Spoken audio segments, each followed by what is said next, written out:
अभी क्या कर रहे हैं हम लोग? आईटीसी, पूरे जीएसटी का सबसे इंपॉर्टेंट टॉपिक। तो तुम्हारा फोकस भी कैसा होना चाहिए?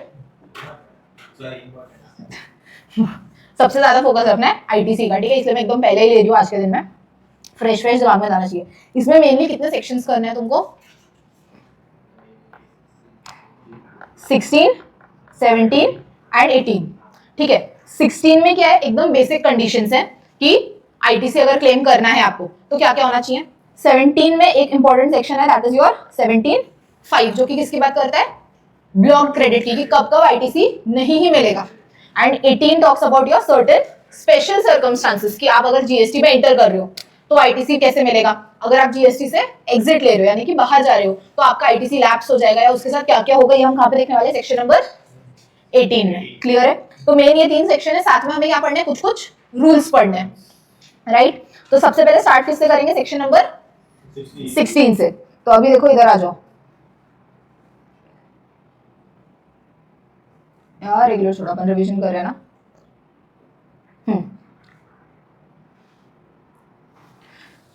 सेक्शन नंबर 16(1) सबसे पहले क्या बोलता है? Eligibility for taking ITC. ITC होता क्या है? Input tax credit. मतलब क्या? इनपुट मतलब मैं मेरे बिजनेस के लिए जो भी सामान खरीद के लाती हूँ, है ना? सो अब जब मैं कोई भी सामान खरीद के लाती हूँ, तो अब आज मैं ये सामान बेचने वाली हूँ, यहाँ पर I am playing the role of a supplier. But जब मैं ये सामान खरीद के लाई, उस टाइम पे आई वाज अ रेसिपिएंट, है ना? यहाँ पे हम लोगों ने डे 1 पे ही डिस्कस किया था something known as cascading effect. मतलब क्या होता है? Tax on tax. प्रॉब्लम यही था पुराने टैक्सेस में कि क्या हो रहा था? टैक्स ऑन टैक्स लग रहा था। सो आईटीसी में हमने प्रॉब्लम सॉल्व भी कैसे की थी कि जब भी मैं इनपुट्स लाऊंगी तो मैंने जो जीएसटी पे किया होगा उसका मुझे क्या मिलता है? Set of. उसी को हम क्या बोलते हैं? आईटीसी, इनपुट टैक्स क्रेडिट, कि I can set it of against my output liability. So for example let us से कि मैंने 100 रुपए में सामान बेचा, जो मैंने खरीदा कितने में था? 90 में। ये 10 रुपीज क्या है मेरा? प्रॉफिट। ये मेरा प्रॉफिट है। अब मेरा 18% से अज्यूमिंग जीएसटी लगता है, सो मेरा आउटपुट मैंने बेचा है 100 में, तो जीएसटी कितना लगेगा? 18 रुपीज। एंड 90 का 18% कितना होता है? 90 का 100 का तो निकाले ना 18% इसी से 16.2 16 रुपीज, ठीक है? तो जब मैंने खरीदा होगा तो मैंने 106 रुपीज पे किए होंगे एंड मैंने बेचा है 118, तो मुझे नेट नेट अब मेरा ये 16 हो जाएगा आईटीसी। तो अब मुझे गवर्नमेंट को टैक्स कितना देना है? 2 रुपीज, क्योंकि ये 16 मैंने जिससे खरीदा वो 16 दे चुका है गवर्नमेंट को। अब मेरा इस 18 में से मुझे गवर्नमेंट को कितना देना है एक्स्ट्रा? 2 रुपीज। आईटीसी क्या है? ये 16 रुपीज। क्लियर है क्या यहाँ तक? अब सबसे पहला, कब आप आईटीसी ले सकते हो? दो बहुत इंपॉर्टेंट कंडीशन। सबसे पहले तो आप जीएसटी में क्या होने चाहिए? अगर आप अनरजिस्टर्ड हो, आप रिटर्न्स फाइल नहीं करते हो, आप जीएसटी पोर्टल पे नहीं हो, तो आप क्या ही आईटीसी लोगे? एंड आप रजिस्टर्ड नहीं हो, मतलब आपकी आउटपुट टैक्स लायबिलिटी भी तो नहीं आती होगी ना, तो आप इनपुट टैक्स लेके करोगे क्या? तो सबसे पहला तो क्या होना चाहिए? आप रजिस्टर्ड। एग्जाम में क्वेश्चन में प्रॉब्लम कहां पे आती है ना, वो तुम्हें डायरेक्टली नहीं बोलता है, क्लू देता है कि you purchased this from N unregistered person. तो जब भी तुम कोई सामान अनरजिस्टर्ड पर्सन से परचेज करके लाए हो, तो हमेशा ध्यान रखना कभी भी आईटीसी नहीं मिलेगा। क्यों नहीं मिलेगा? वो अनरजिस्टर्ड था, तो उसने मुझसे टैक्स कलेक्ट ही नहीं किया, ये 16 रुपए। तो जब उसने मुझसे टैक्स नहीं कलेक्ट किया है तो मैं किस बात का आईटीसी लूं, है ना? तो जिससे मैंने लिया है वो भी रजिस्टर्ड होना चाहिए, और सबसे इंपॉर्टेंट मैं खुद रजिस्टर्ड होने चाहिए। यहाँ पर ये वैसे भी जब रजिस्ट्रेशन की बात कर रहे हैं, किसके रजिस्ट्रेशन की बात कर रहे हैं? सप्लायर की रेसिपिएंट? रेसिपिएंट। मैं जो खरीद के ला रहे हैं, मैं अगर रजिस्टर्ड हूं तो ही मैं आईटीसी क्लेम कर सकती हूँ। एंड सेकंड, मैंने ये जो खरीदा है this should be for business purpose only, या पर्सनल यूज के लिए अगर कोई भी सामान ला रहे हो तो आप उस पे जीएसटी आईटीसी क्लेम नहीं कर सकते। पहले 16(1) में हमने कौन से दो कंडीशंस पढ़े? आप कंपलसरी रजिस्टर्ड होने चाहिए, किसमें? जीएसटी में। एंड सेकंड, आपने जो भी सामान खरीदा है this is for your business. Clear है? अब 16(2) में कई सारे कंडीशंस आ जाते हैं। 16(2) में कई सारे आते हैं, जिसमें से 4 मेन कंडीशंस होते हैं एकदम। कौन सा? सबसे पहला तो position of tax paying document. मतलब क्या? मेरे पास इनवॉइस होनी चाहिए। मेरे पास क्या होनी चाहिए? इनवॉइस होनी चाहिए। एग्जाम में क्वेश्चन क्या आएगा? अकाउंटेंट है, उसने 10 में से 4 इनवॉइस खो दिए, हर इनवॉइस 10,000 का था, तो क्या 1 लाख रुपीज का जीएसटी मिलेगा? आईटीसी, सॉरी 1 लाख का आईटीसी मिलेगा? कितने का मिलेगा? मैंने 10 में से 4 खो दिए, तो मेरे पास कितने होंगे? मतलब तो 60,000 का आईटीसी अलाउड, 40,000 डिसअलाउड। जब इनवॉइस मिलेगा तब लेना। तो सबसे पहला क्वेश्चन क्या बनेगा कि अकाउंटेंट ने इनवॉइस खो दिया है, इनवॉइस नहीं है, ऐसा कुछ भी हुआ है। अगर इनवॉइस नहीं है तो आईटीसी नहीं मिलेगा। Second important condition, goods and service actually तुम्हें रिसीव होने चाहिए। अभी पता है क्या, हमने इसी का उल्टा चैप्टर किया है, time of supply. Time of supply में जब हम करते थे तो हम ना वहां पे ये देखते थे कि आउटपुट टैक्स लायबिलिटी कब राइज होगी। तो हमेशा सेक्शन आता था whichever is earlier, whichever is earlier, क्योंकि तब टैक्स किसको देना है, गवर्नमेंट ने, गवर्नमेंट के पास पैसा जाने वाला है, तो जल्दी से जल्दी दे दो। एंड जब आईटीसी है तो बेनिफिट है अपने लिए, गवर्नमेंट के लिए नुकसान है। तो तब क्या है, सारे कंडीशंस फुलफिल हो जाएंगे ना, एकदम एंड में आईटीसी लो। तो ये सारे भी कंडीशंस कैसे हैं, विद एंड। तो पहले तो मेरे पास क्या होना चाहिए, वैलिड टैक्स इनवॉइस, मेरे पास डॉक्यूमेंट होना चाहिए। सेकंड मेरे पास क्या, actually goods and service receive हुए हैं। इसमें ना दो केसेस बनते हैं, एक है तुम्हारा bill to ship to model and second है गुड्स जो कि लॉट में रिसीव होते हैं। Bill to ship to model मतलब क्या,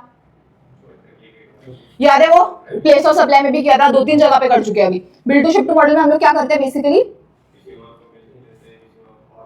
यश ने सामान खरीदना था किससे, हर्ष से, ठीक है, एंड यश ने सामान बेचना था आगे साहिल को। तो यश ने क्या बोला कि हर्ष डायरेक्टली साहिल को दे देंगे, यही क्या है, bill to ship to model. अब इसमें यश को आईटीसी कब मिलेगी की बात हो रही है। तो अगर हर्ष ने डायरेक्टली साहिल को गुड्स डिलीवर किए, मतलब यश को तो कभी गुड्स डिलीवर ही नहीं हुए ना, but bill to ship to model में माना जाएगा जिस दिन साहिल को डिलीवर हो गए उस दिन यश को बिना खुद एक्चुअली डिलीवर हुए भी ही is eligible to claim ITC. Clear है। सेकंड क्या है, रिसीव्ड इन लॉट्स। अभी देखो इसमें ना कंफ्यूजन है। व्हेन आई से रिसीव्ड इन लॉट्स, तुम्हारे एग्रीमेंट में पहले से होना चाहिए कि 4 इंस्टॉलमेंट में आएंगे गुड्स, तब चौथे इंस्टॉलमेंट पे आईटीसी मिलेगा। बट अगर ये केस होता है ना कि अरे यार 100 केजीज का ऑर्डर था, साथ में ही देने थे, ठीक है, बट रास्ते में ना 20 केजी वाला ट्रक अटक गया है, अग्रीमेंट में कहीं पे नहीं था कि मैं इंस्टॉलमेंट्स में डिलीवर करूंगी, रास्ते में 20 केजी का ट्रक अगर अटक गया है ना तो 80 केजीज का आईटीसी अलाउड होता है, क्योंकि ऐसा कहीं एग्रीमेंट नहीं था कि तोड़ तोड़ के आएंगे गुड्स। एग्रीमेंट होना इंपॉर्टेंट है कि हाँ हमने डिसाइड किया था कि गुड्स हम भेजने ही 4 इंस्टॉलमेंट्स वाले हैं। अगेन एग्जाम में क्वेश्चन में क्या आएगा, फरवरी के लिए computer ITC, the last installment will be received in April. तो इस बार आईटीसी कितना दिखाओगे, फेब का आईटीसी निकाल रहे हो एंड लिखा है फेब में 3rd इंस्टॉलमेंट आई, 4th इंस्टॉलमेंट अप्रैल में आएगी। वही तो नहीं, सारा पूरे चारों इंस्टॉलमेंट्स का आईटीसी अप्रैल में मिलेगा। अगर क्वेश्चन की लैंग्वेज ये है ना कि 4th लॉट विल बी क्या होता है डिलीवर्ड इन अप्रैल, मतलब तुम्हें पता था ना अभी ऐसा क्या ट्रक अटक गया कि तुम्हें पता ही है फिर फेब से सीधा अप्रैल में आने वाला है, समझा क्या। तो क्वेश्चन में लैंग्वेज क्या है, फेब का आईटीसी निकालने के लिए बोला है 3rd lot installment delivered in Feb, दे देंगे डेट, एंड फिर बोलेंगे कि 4th installment will be delivered in April. तो आज आईटीसी कितना लोगे, नहीं लेना है आज कुछ भी। हम फेब में तुम्हें मंथ समझते हैं क्या, जैन फेब मार्च अप्रैल 12 महीने होते हैं, मतलब पिछले साल का अप्रैल मंथ समझते हैं। फेब 2026, अप्रैल 2026, अभी ठीक है। यहां पर मुझे 3rd इंस्टॉलमेंट आई है, यहां पे 4th इंस्टॉलमेंट आई है, आईटीसी कब लोगे, अप्रैल में चारों इंस्टॉलमेंट का मिलाकर ले लेना, एंड ये तीनों इंस्टॉलमेंट में क्या जाएगा, नील। समझा, ऐसा लिख के आना है एग्जाम में। क्लियर है। तीसरा इंपॉर्टेंट कंडीशन है कि सप्लायर ने जीएसटीआर 1 में इस सेल के डिटेल्स दिए, मतलब तुम जिससे खरीद के लाए हो वो सप्लायर है, तुम रेसिपिएंट हो। सप्लायर क्या भरता है, जीएसटीआर 1। जीएसटीआर 1 में वो क्या डालता है, सारा इनवॉइस नंबर, जीएसटी नंबर, वो हर एक सेल के डिटेल्स डालता है। तो तुम अगर बोल रहे हो परचेज किया है तुमने, तो किसी ने सेल भी तो किया होगा, तो हमें उस सेल के डिटेल्स चाहिए। तो तुम्हारा जो सप्लायर है उसने जीएसटीआर 1 में तुम्हारी इनवॉइस अपलोड की होनी चाहिए। जीएसटीआर 1 की डेट याद है क्या,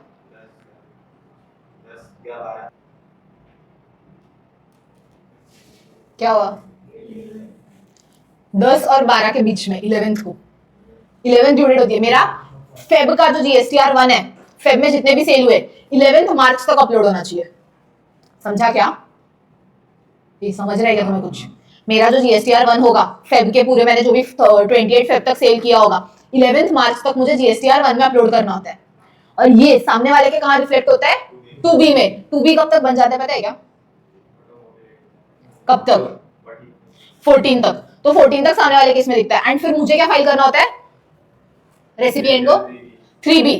तो 14 तक मेरे पास आईटीसी कितना है आ जाता है, फिर 20 तक मुझे फाइल करना होता है 3B, जिसमें मैं मेरा आउटवर्ड मैंने भी तो भरा होगा 11 तारीख को, है ना, तो मेरा आउटवर्ड से आउटपुट आ जाएगा, 2B से आईटीसी आ जाएगा, एंड नेट मुझे 3B में पेमेंट करनी होती है 20 तारीख तक। ऐसे ही जीएसटी का सिस्टम काम करता है ना। तो यहाँ पर पॉइंट ये है कि सामने वाले ने उसके जीएसटीआर 1 में दिखाया होना चाहिए 11 तारीख तक कि सेल हुई है, फिर मेरे 2B में 14 तारीख तक रिफ्लेक्ट होना चाहिए, तो ही आईटीसी मिलेगा। अगर तुम्हारे 2B में रिफ्लेक्ट नहीं हो रहा है, पहले के टाइम पे ना प्रोविजन था कि जो 2B में दिख रहा है ना, इन लोगों ने क्या किया 2B में पहले था कि जब जीएसटी नया नया आया था कि 15% ऊपर नीचे चलेगा, हो सकता है आपका एक सप्लायर इनवॉइस डालना भूल गया हो, ऐसा कंसिडर करते थे, फिर 15 का 10% किया, फिर 5% किया, एंड आज के डेट में इट इज 0। जितना 2B दिख रहा है ना उससे 1 रुपए भी ज्यादा आईटीसी नहीं देंगे। आप आपके सप्लायर को कॉल करके बोलो कि उसने इनवॉइस क्यों नहीं चढ़ाया, समझा क्या? तो सप्लायर ने क्या किया होना चाहिए, जीएसटीआर 1 फाइल किया होना चाहिए। एंड चौथा इंपॉर्टेंट कंडीशन है कि आप 3B फाइल करो, क्योंकि 3B में ही हम कर रहे थे ना आउटवर्ड माइनस आईटीसी, तो आप 3B फाइल करो तभी आपको आईटीसी देने अलाउ करेंगे, समझा क्या? क्या 4 इंपॉर्टेंट कंडीशन? सबसे पहले आपके पास क्या होना चाहिए, टैक्स पेइंग डॉक्यूमेंट। सबसे इंपॉर्टेंट क्या आपके पास क्या होना चाहिए, टैक्स पेइंग डॉक्यूमेंट। सेकंड, आपको एक्चुअली गुड्स या सर्विस रिसीव हुए हैं। थर्ड, सप्लायर ने जीएसटीआर 1 भरा है, एंड फोर्थ आपने जीएसटीआर 3B भरा है। क्लियर है क्या? अब 2 एक्स्ट्रा कंडीशंस क्या है ना, फिफ्थ उन्होंने क्या बोला कि tax has been actually paid to government. Tax pay कब करते हो, कौन से रिटर्न में, कौन से रिटर्न के साथ टैक्स पे होता है, आईटीआर। ये कौन से रिटर्न के साथ टैक्स पे होता है, तुम लोगों ने मेरे को बताया था अभी, 3B के साथ टैक्स पे होता है ना 20 तारीख को ही, क्योंकि तब मेरा आउटपुट माइनस आईटीसी निकलता है, वही मैं पे करती हूँ, तो 3B में मेरा आईटीसी पे होता है। 3B कब जाता है, 20 तारीख को। सप्लायर ने, अब ये देखो यहीं से मैं कनेक्ट कराती हूँ, तुम्हारा ये वाला रूल है, ये सेक्शन 41, ये क्या बोलता है, देखो सप्लायर क्या करेगा ना, यहां देखो,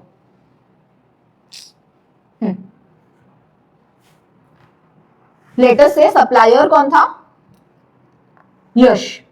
यश ने, तुम्हारा नाम क्या था, साहिल को गुड्स सेल किए, ठीक है, ठीक है,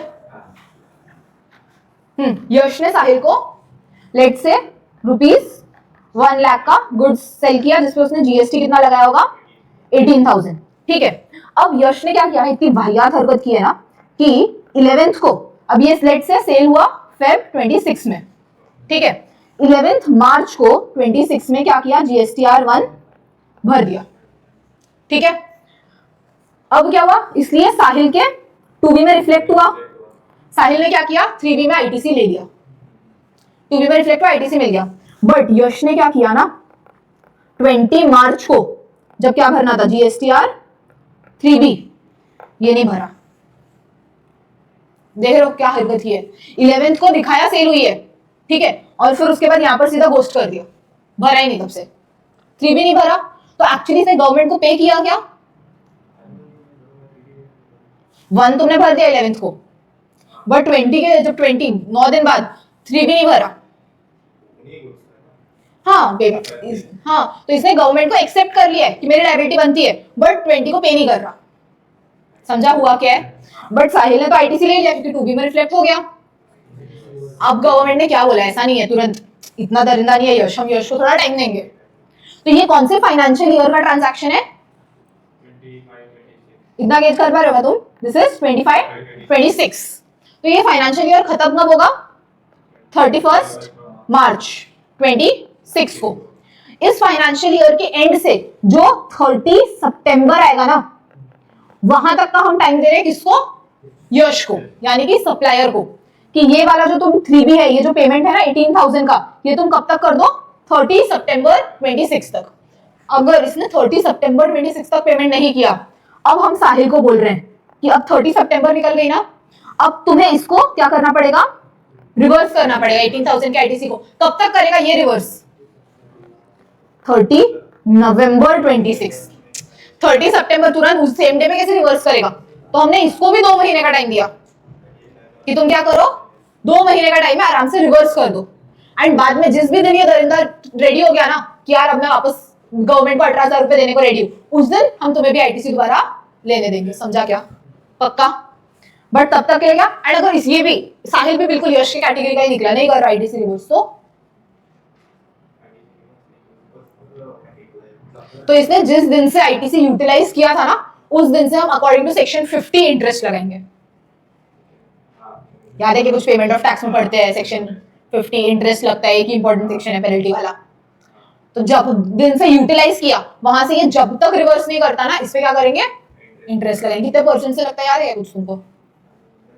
सबसे इजी सब्जेक्ट है जीएसटी है, 18%। क्लियर है क्या? समझा? पर हाँ पर मंथ थोड़ी भाई, सीधा per month 18%।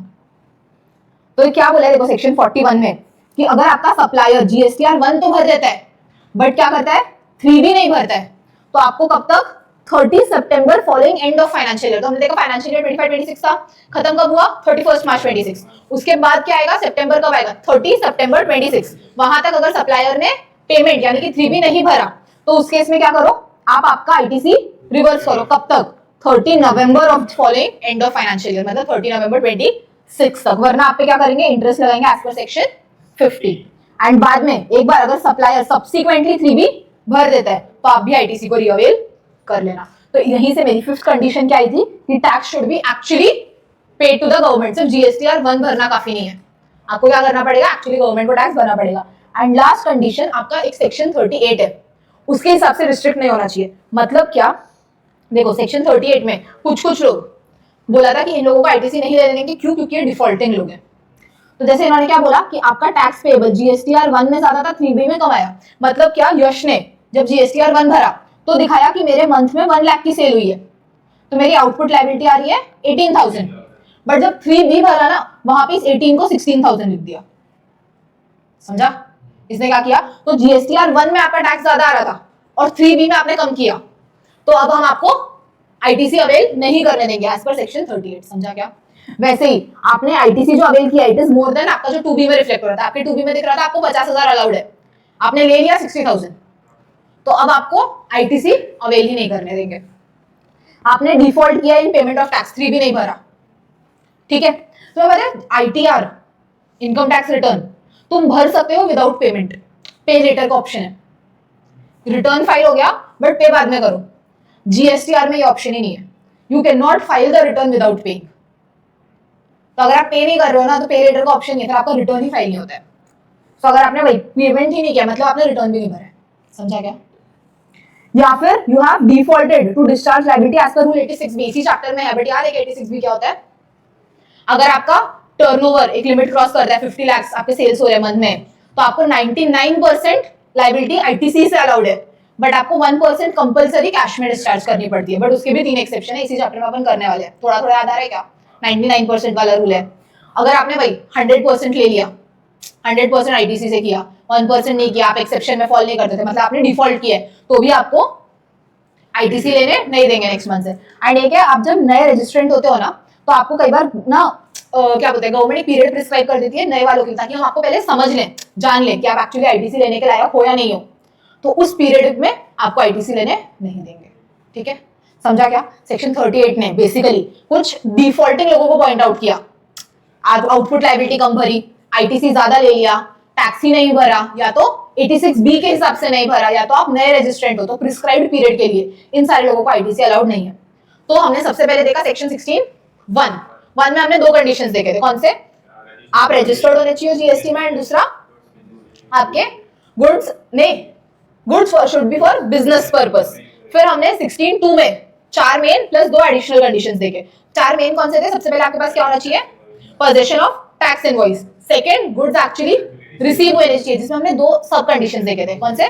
Bill to ship to model देखा हमने, and goods received in lots देखा। फिर थर्ड कंडीशन सप्लायर ने जीएसटीआर 1 भरा होना चाहिए, एंड फोर्थ कंडीशन आपने 3B फाइल क्या होना चाहिए। फिर 2 एडिशनल क्या थे?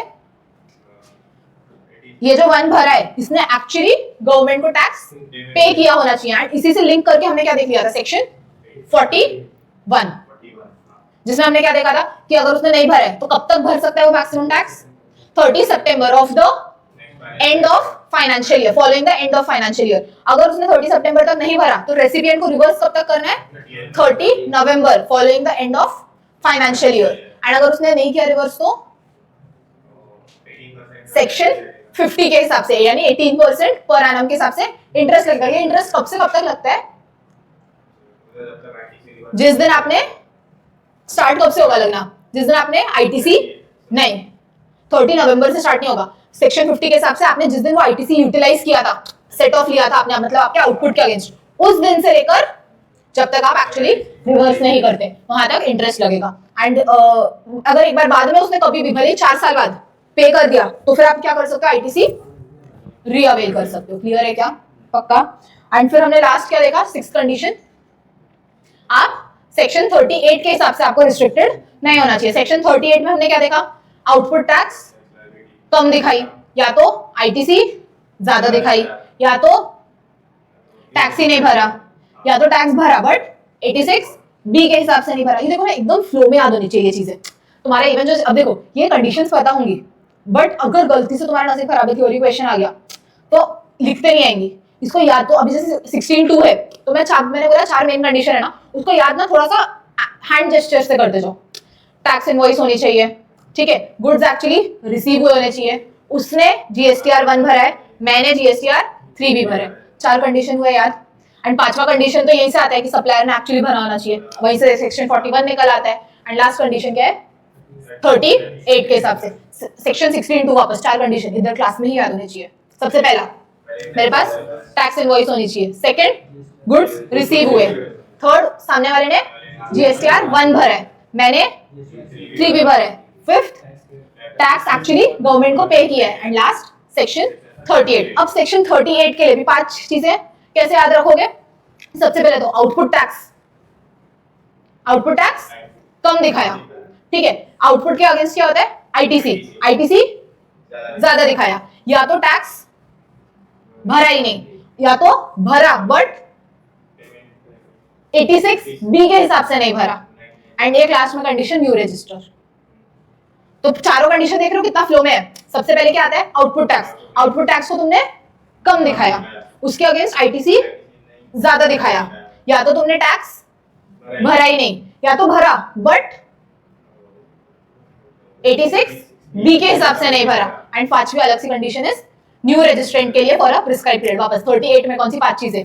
आउटपुट टैक्स कम दिखाया, या तो आईटीसी ज्यादा दिखाया, या तो टैक्स भरा ही नहीं, भरा तो 86 बी के हिसाब से नहीं भरा। And last condition new registrant हो तो प्रिस्क्राइब पीरियड के लिए। समझ में आया? ऐसे क्लास में याद होना चाहिए। क्लियर है? अभी हमने क्या कर लिया? सेक्शन 16(1) हो गया, 16(2) हो गया। एक देखो यहाँ पे ना क्लैरिफिकेशन आया था एक्स वर्क्स कॉन्ट्रैक्ट का। हाँ, ये एक अच्छा क्लैरिफिकेशन है, सुन लो एग्जाम के लिए। इसमें ना क्या बोला उन्होंने बेसिकली, एक्स वर्क्स कॉन्ट्रैक्ट समझते हैं? बेसिकली क्या है ना, तुम्हारा एक होता है OEM होता है ओरिजिनल इक्विपमेंट मैन्युफैक्चरर, ठीक है, मतलब जो तुम्हारा गुड्स बना रहे, ठीक है, एंड ये गुड्स भेजेगा किसको?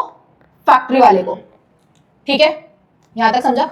अब इसमें केस में इशू क्या आया था कि लेट मी से कि ये जो OEM है इसने ना यहाँ पर गुड्स बनाकर रखे हैं, ठीक है, जो फैक्ट्री वाला है इसने अपना ठीक है, थोड़ा घर जैसा लग रहा है बट ये ना एक ट्रक है, तुम समझ जाओ। ये क्या है? 4 पहिए का ट्रक है ये, ठीक है। ये ट्रक ऐसा ऐसा पहुंचा OEM तक। OEM ने ट्रक को गुड्स दिए 29 मार्च को, ठीक है। फिर अब ये ट्रक क्या करेगा? वापस गुड्स लेके जाएगा फैक्ट्री में गुड्स पहुंचे 2 अप्रैल को। इशू ये था कि गुड्स रिसीव्ड वाली कंडीशन है मेरे पास आईटीसी के लिए, तो गुड्स रिसीव्ड 29 मार्च को मानूं या 2 अप्रैल को? क्योंकि अगर मैं 29 मार्च को मानूंगी तो मैं आईटीसी मार्च महीने में लूंगी, बट अगर मैं 2 अप्रैल मानूंगी तो मैं आईटीसी अप्रैल मंथ में लूंगी। तो अब इसमें करेक्ट डेट क्या है?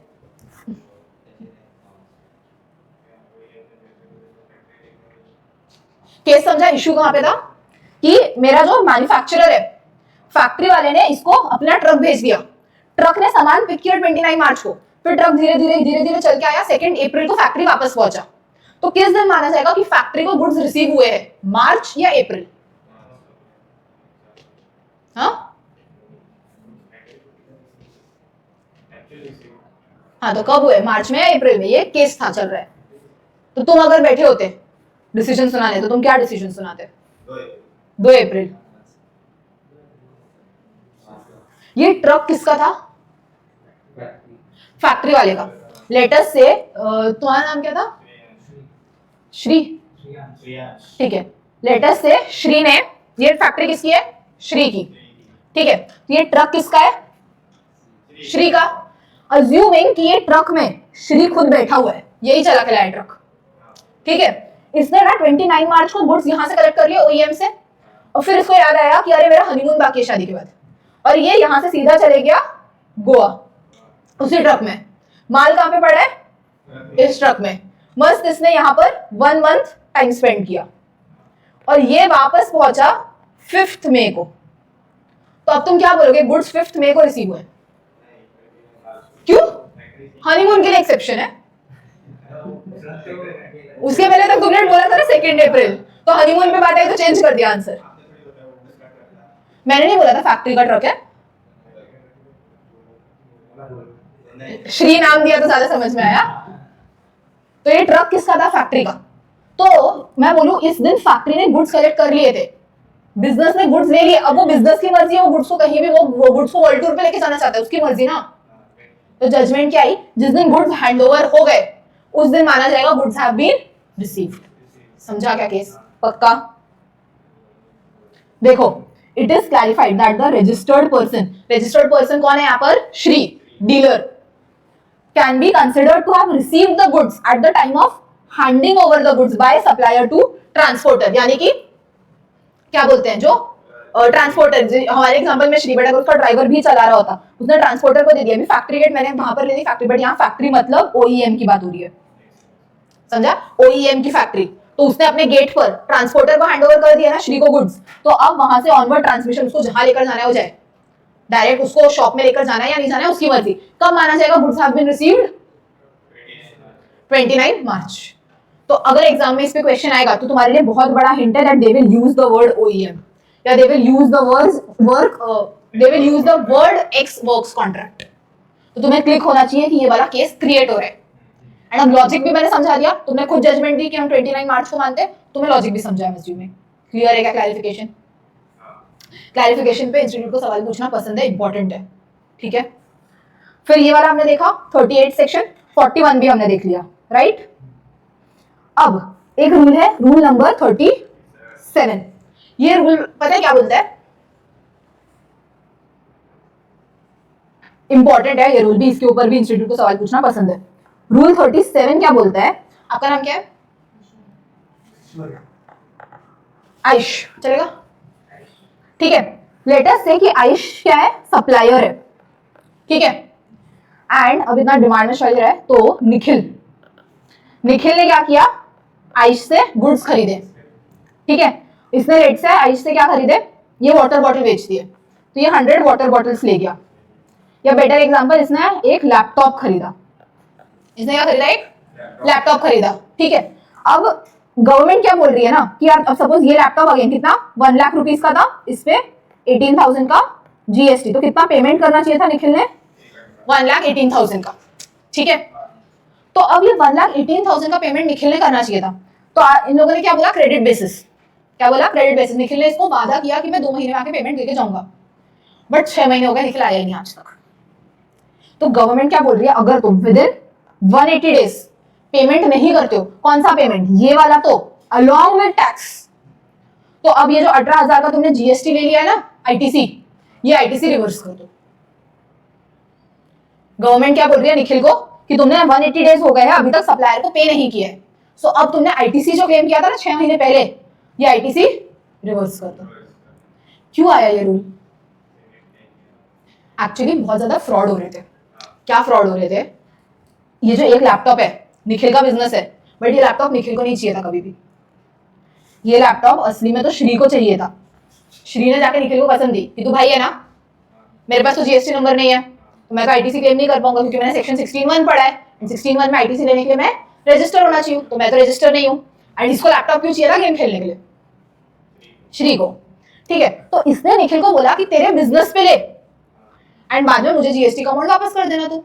निखिल आयुष को मैं पे कर दूंगा, समझा। अब कल को ऑडिटर आया कहां पर, निखिल के पास। ऑडिटर ने बोला दिखाओ तुमने लैपटॉप के आईटीसी लिए, लैपटॉप कहाँ है। निखिल ने बोला मैंने मेरे एम्प्लॉय को दिया है, एम्प्लॉय वर्क फ्रॉम होम पे, समझा। लोग फ्रॉड कैसे कर रहे थे। तो अब ऑडिटर निखिल को क्या पूछेगा कि ठीक है तुमने आयुष को पे तो किया होगा, वो पेमेंट दिखाओ कैसे किया। अब पे तो एक्चुअली तो श्री ने किया था, तो अब निखिल पेमेंट कैसे दिखाएगा। अब निखिल को क्या बोल रहे हैं, आईटीसी रिवर्स करो, समझा ये क्यों आया। तो अब इसमें पॉइंट क्या है ना कि हाँ कितने दिन में करना होता है पेमेंट, 180 डेज में। 180 डेज में पेमेंट नहीं किया तो अब क्या, रिवर्स करना है। मैंने रिवर्स भी नहीं किया, निखिल ने बोला नहीं कर, तो जो उखाड़ सकते हो उखाड़ लो। 50 सेक्शन जिस दिन से यूटिलाइज किया, जब तक रिवर्स नहीं करते हो तब तक सेक्शन 50 के हिसाब से इंटरेस्ट लगता है। तो ये जो 18% इंटरेस्ट है ये किसके जेब में जाएगा, गवर्नमेंट के। यहां पर ना अगर ये लॉजिक जिसको नहीं पता है ना कि ये सेक्शन क्यों आया, उनको क्या लगता है कि अरे यार बेचारे सप्लायर को प्रोटेक्शन देने के लिए किया है, उस बेचारे की पेमेंट नहीं कर रहा, ये निखिल वाहियात आदमी एकदम लैपटॉप लेके और पेमेंट नहीं कर रहा। तो लोगों को क्या लगता है जनरली कि अरे देखो सप्लायर के लिए लाया ताकि सप्लायर के पेमेंट्स होते जाएं। तो ये इंटरेस्ट लोगों को गलत फहमी है कि सप्लायर को जाता है, बट ये इंटरेस्ट जाता किसको है, गवर्नमेंट को। क्लियर है क्या, याद रहेगा। अगेन कब से कब तक, जब से यूटिलाइज किया था, जहां से लेकर आप रिवर्स नहीं करते। अगर मैं बोलूं कि ये 1 लाख में से निखिल ने 50,000 की पेमेंट कर दी थी, तो अब प्रपोर्शनेट रिवर्स होगा। तो आधा पेमेंट किया है ना, तो आईटीसी भी आधा रिवर्स करो, 9,000 का आईटीसी रिवर्स करो। फिर मैं अगर बोलूं कि अभी 50,000 की कर दी थी, तो आज 180 डेज हो गए, तो निखिल ने 9,000 रिवर्स कर दिया, ठीक है। 1 महीने बाद निखिल ने और 20,000 पे कर दिया, तो अब निखिल को और 20% आईटीसी वाला हो जाएगा, समझा क्या। निखिल ने अब क्या किया, 20,000 की पेमेंट की, पहले 50,000 की कर चुका था, तो 9,000 इसका अलाउ हुआ, 9,000 रिवर्स करना पड़ा, ठीक है। अब 1 महीने के बाद निखिल ने क्या किया, 20,000 और पे किया, ठीक है। तो अब क्या होगा, और 20% अलाउड हो जाएगा। हाँ, तो 18,000 का 20% 3,600। तो अब 9,000 डिसअलाउ हुआ था, 3,600 अलाउ हो जाएगा। 9,000 माइनस 3,600 कितना आता है, 5,400 आज भी डिसअलाउड है। फिर ये जब बाकी और पेमेंट करेगा, तो अब इसकी पेमेंट बची ही कितनी है, 30,000। तो जब ये 30,000 पे करेगा, फिर अगर 10,000 वापस तोड़ के करना है, तो वापस 10% करके, मतलब 1,800 इस तरह से प्रोपोर्शनेटली अलाउ होते जाएगा, समझा क्या। क्लियर है, पक्का। ये देखो, ये 180 डेज कब से लेना है, date of issue of invoice, जिस दिन इनवॉइस बना था वहां से 180 डेज। अगर आप नहीं करते तो आपको क्या करना है, reverse an amount of ITC avail. अगर आप इतने भाई आते हो कि आपने रिवर्स भी नहीं किया, तो फिर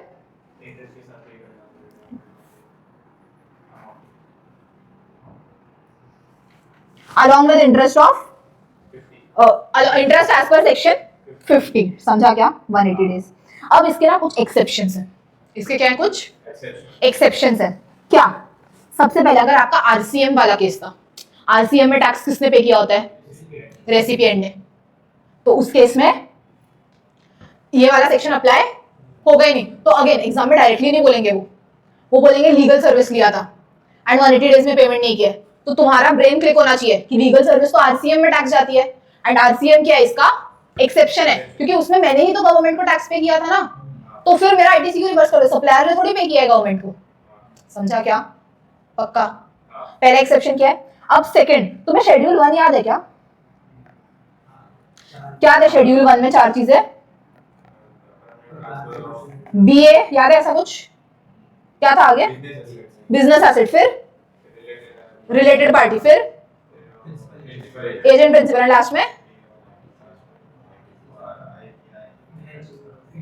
इंपोर्ट ऑफ सर्विस में 2 कंडीशन थे, याद है क्या शेड्यूल 1। अब इस शेड्यूल 1 में तुम्हें याद है रिलेटेड पार्टी में मैंने एक बात किया था, डीडीपी, डीम्ड डिस्टिंक्ट पर्सन, उसमें मैंने कुछ बात किया था स्टॉक ट्रांसफर के बारे में। मैंने मेरे ब्रांच को माल भेजा, एंड हम यहाँ पे शेड्यूल 1 बोलते ही कब है, जब कंसिडरेशन नहीं है ना, तो मतलब कुछ पे नहीं करना है। मैंने मेरे ब्रांच को माल भेजा था, क्या मैं मेरे ब्रांच को पे करने वाली हूँ? बट आपने शेड्यूल 1 में क्या बोला कि ये डीम्ड सप्लाई है। तो अब जब मैंने कुछ पे ही नहीं करना था, 180 डेज हो गए, अब मोदी जी आके क्या बोले, रिवर्स करो आईटीसी, क्योंकि आपने क्या नहीं किया, पे नहीं किया। मैंने कहा इसमें तो कभी पेमेंट होनी ही नहीं थी, ये तो वैसे भी शेड्यूल 1 की वजह से डीम्ड सप्लाई था। तो यही क्या है, एक एक्सेप्शन है। जब हमने डीम्ड सप्लाई मानी थी विदाउट कंसिडरेशन वाली, आप शेड्यूल 1 की वजह से बने थे सप्लाई, तो उस केस में हम आपसे कंसिडरेशन एक्सपेक्ट कर ही नहीं रहे थे डे 1 पे। तो यहाँ पर हम जाके ब्रांच को नहीं बोलेंगे कि अरे तुमने अभी तक पे नहीं किया, आईटीसी रिवर्स करो, डज नॉट मेक सेंस। समझा क्या? ये जो डीम्ड सप्लाई थे शेड्यूल 1 में, उन्हें कंसिडरेशन की जरूरत नहीं है। एंड तीसरा additions made to the value. तो मैं याद है हमने सेक्शन 15 किया था वैल्यू ऑफ सप्लाई, 15(1), 15(2), 15(3). 15(1) में हमने देखा था बेस प्राइस ट्रांजैक्शन वैल्यू, फिर 15(2) में एडिशनल अगर कुछ भी एक्सपेंसेस इनकर हुआ, एंड 15(3) में डिस्काउंट माइनस क्या क्या करना था। तो 15(1) के हिसाब से ना हमें ट्रांजैक्शन वैल्यू से मतलब है। अब 15(2) में कोई भी एडिशनल खर्चा था, अगर वो पे करना बाकी है तो फिर हम आपको आईटीसी रिवर्स करने नहीं बोल रहे। मतलब क्या, मेरा 1 लाख के जो गुड्स थे और साथ में इसने बोला था कि 10,000 के टेस्टिंग चार्जेस है, समझा? तो टोटल बिल 110,000 का है, समझा? तो ये 10,000 आपने पे नहीं किया है बोल के हम आप पे रूल 37 कभी अप्लाई नहीं करेंगे। आपने 1 लाख ट्रांजैक्शन वैल्यू पे कर दिया है ना, तो ठीक है। ट्रांजैक्शन वैल्यू एंड जीएसटी, ये दो चीजें हैं जो हम आपसे एक्सपेक्ट करते हैं कि आपने रूल 37 में पे किए होने चाहिए। 15(2) के हिसाब से जो एडिशनल एक्सपेंसेस थे, अगर वो आपने पे नहीं किया है तो हम इसमें आपको रूल 37 में कवर नहीं करें। तो कौन से 3 एक्सेप्शन है रूल 37 के? आरसीएम वाले cases, deemed distinct person deemed supply as per schedule 1, and तीसरा 15(2) में जो भी एडिशनल वैल्यू थी। क्लियर है क्या? फिर सेक्शन 16(3). सेक्शन 16(3) क्या बोलता है? आप अगर कोई भी plant and machinery fixed asset खरीद के लाए हो, आप क्या खरीद के लाए हो? Fixed asset. अब जब मैं फिक्स्ड एसेट खरीद के लाती हूँ, लेट मी से मैंने ये एक ऐसा कुछ मशीन खरीद के लाया है, ठीक है? ये मशीन मुझे कितने का पड़ा? 1 करोड़। ये कितने का मशीन है? 1 करोड़ का। इसमें मैंने जीएसटी भी दिया होगा 18%, कितना? 18 लाख का। तो अब इस मशीन की वैल्यू कितनी है? 118 लाख। मेरे पास दो ऑप्शन है, दोनों में से कोई एक ही हरकत कर सकते हो, दोनों नहीं चलेगी। क्या करो? या तो इस 118 लाख इसको पूरे को मान लो कि ये मेरी कॉस्ट है, ठीक है? एंड लेट मी अज्यूम मेरा डेप्रिसिएशन का रेट है 10% as per income tax act. तो तुम हर साल 118 लाख को डेप्रिशिएट करो 10% से, तो तुम्हारा कितना? हाँ 11.8 लाख हर साल ऐसे 10 साल के लिए डेप्रिशिएट हो जाएगा। या फिर सेकेंड ऑप्शन क्या बोलता है कि सिर्फ 1 करोड़ को डेप्रिशिएट करो, तो मेरा हर साल डेप्रिसिएशन कितना होगा? 10 लाख। समझा? यहां अब मुझे डेप्रिसिएशन ज्यादा मिला था, यहाँ डेप्रिसिएशन कम मिलेगा। बट ये जो 18 लाख है इसका आज ही पूरा का पूरा आईटीसी ले लो। समझा? दोनों नहीं कर सकते। अगर आपने उसको कॉस्ट मान के डेप्रिशिएट किया है तो आईटीसी ब्लॉक्ड है। बट अगर आपने सिर्फ 1 करोड़ पे 10 लाख के हिसाब से आप हर साल डेप्रिशिएट करो तो 18 लाख का आपको आज के आज पूरा। अगर तुम जेन्युइनली बिजनेसमैन हो, which option would you prefer? क्यों? वन टाइम मुझे 18 लाख यही हाथ क्या डिडक्शन मिल जा रहा है, वरना ये इसको 10 साल में 1.8 लाख के हिसाब से डिडक्शन लोगे। समझा क्या? एंड लास्ट सेक्शन, लास्ट नहीं, हाँ 16(4) क्या बोलता है? कब तक आईटीसी ले सकते हो? तो याद है मैंने पहले बोला था कि tax position of tax invoice होनी चाहिए, बट 4 अकाउंटेंट ने 4 इनवॉइस खो दिए थे। अब आज 2 साल हो गए इस बात को। क्या आज वो इनवॉइस मिले हैं तो तुम आईटीसी ले सकते हो? हाँ, तो आईटीसी नहीं मिलेगी। मैक्सिमम कब तक आईटीसी ले सकते हो? 30 November of succeeding financial year या फिर date of filing annual return, whichever is, यहाँ पे चाहिए लिख लेना, विचएवर इज अर्लियर। क्यों ये लॉजिक, क्या प्रोविजन है? 30 नवंबर डेट क्यों लिया?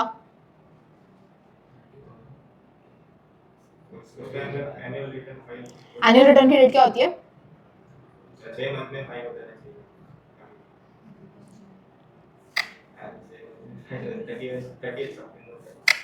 एनुअल रिटर्न की डेट क्या होती है? तुम कंपनी लॉ का एनुअल रिटर्न बोल रहे हो, उधर सेक्शन 92 में एनुअल रिटर्न है। जीएसटी का एनुअल रिटर्न कब तक जाता है? 31 December of the end of financial year. तो 31 मार्च 26 को फाइनेंशियल ईयर जो खत्म हुआ है इसका एनुअल रिटर्न जाएगा 31 दिसंबर 26 तक। समझा क्या? लिख लो, रिटर्न वाले चैप्टर में ठीक है करना ही है, बट चाहिए ठीक है लिख लो।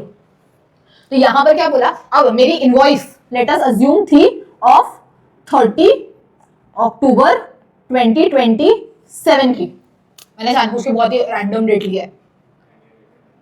तो अब 30 अक्टूबर की, तो अब मैं इसको मुझे आइडियली क्लेम कब करना चाहिए? इन द मंथ ऑफ, ये जो 30 अक्टूबर का इनवॉइस है इसका आईटीसी मुझे किस मंथ में मिलेगा? इसका रिटर्न कब भरूंगी मैं? नवंबर 27 में, ठीक है। बट नवंबर 27 में इनवॉइस खो गई है, कब तक इनवॉइस ढूंढनी है? फाइनेंशियल ईयर क्या है ये? फिगर आउट करो। 27-28, तो ईयर खत्म कब होगा? 31 मार्च 28। तो इसकी एनुअल रिटर्न कब तक जानी चाहिए? 31 दिसंबर 28। बट देखो कहीं पर भी due date of annual return use नहीं किया है, तो यहां पर बनाया क्या है? या तो 30 नवंबर 28 या फिर जिस दिन एक्चुअली एनुअल रिटर्न भर दिया। तो कई बार ना क्वेश्चन में एकदम लास्ट लाइन में लिखा होता है annual return was filed on 15 जुलाई। तो 30 नवंबर 28 और 15 जुलाई 28 व्हिचएवर इज अर्लियर। तो कब तक ये इनवॉइस ढूंढ के निकालनी है तुमने? 15 जुलाई 28। समझा क्या? एनुअल रिटर्न के बाद क्योंकि कोई भी एडजस्टमेंट नहीं होगी, फिर उसके बाद अगर 2 साल बाद मिली इनवॉइस तो फिर उसमें पापड़ी चाट खा लेना, क्योंकि उसका कुछ नहीं कर सकते। तो क्लियर है क्या? ठीक है।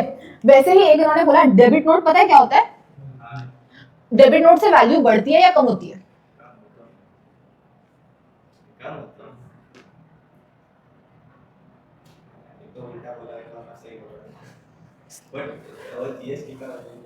डेबिट नोट से वैल्यू कम होती है या बढ़ती है?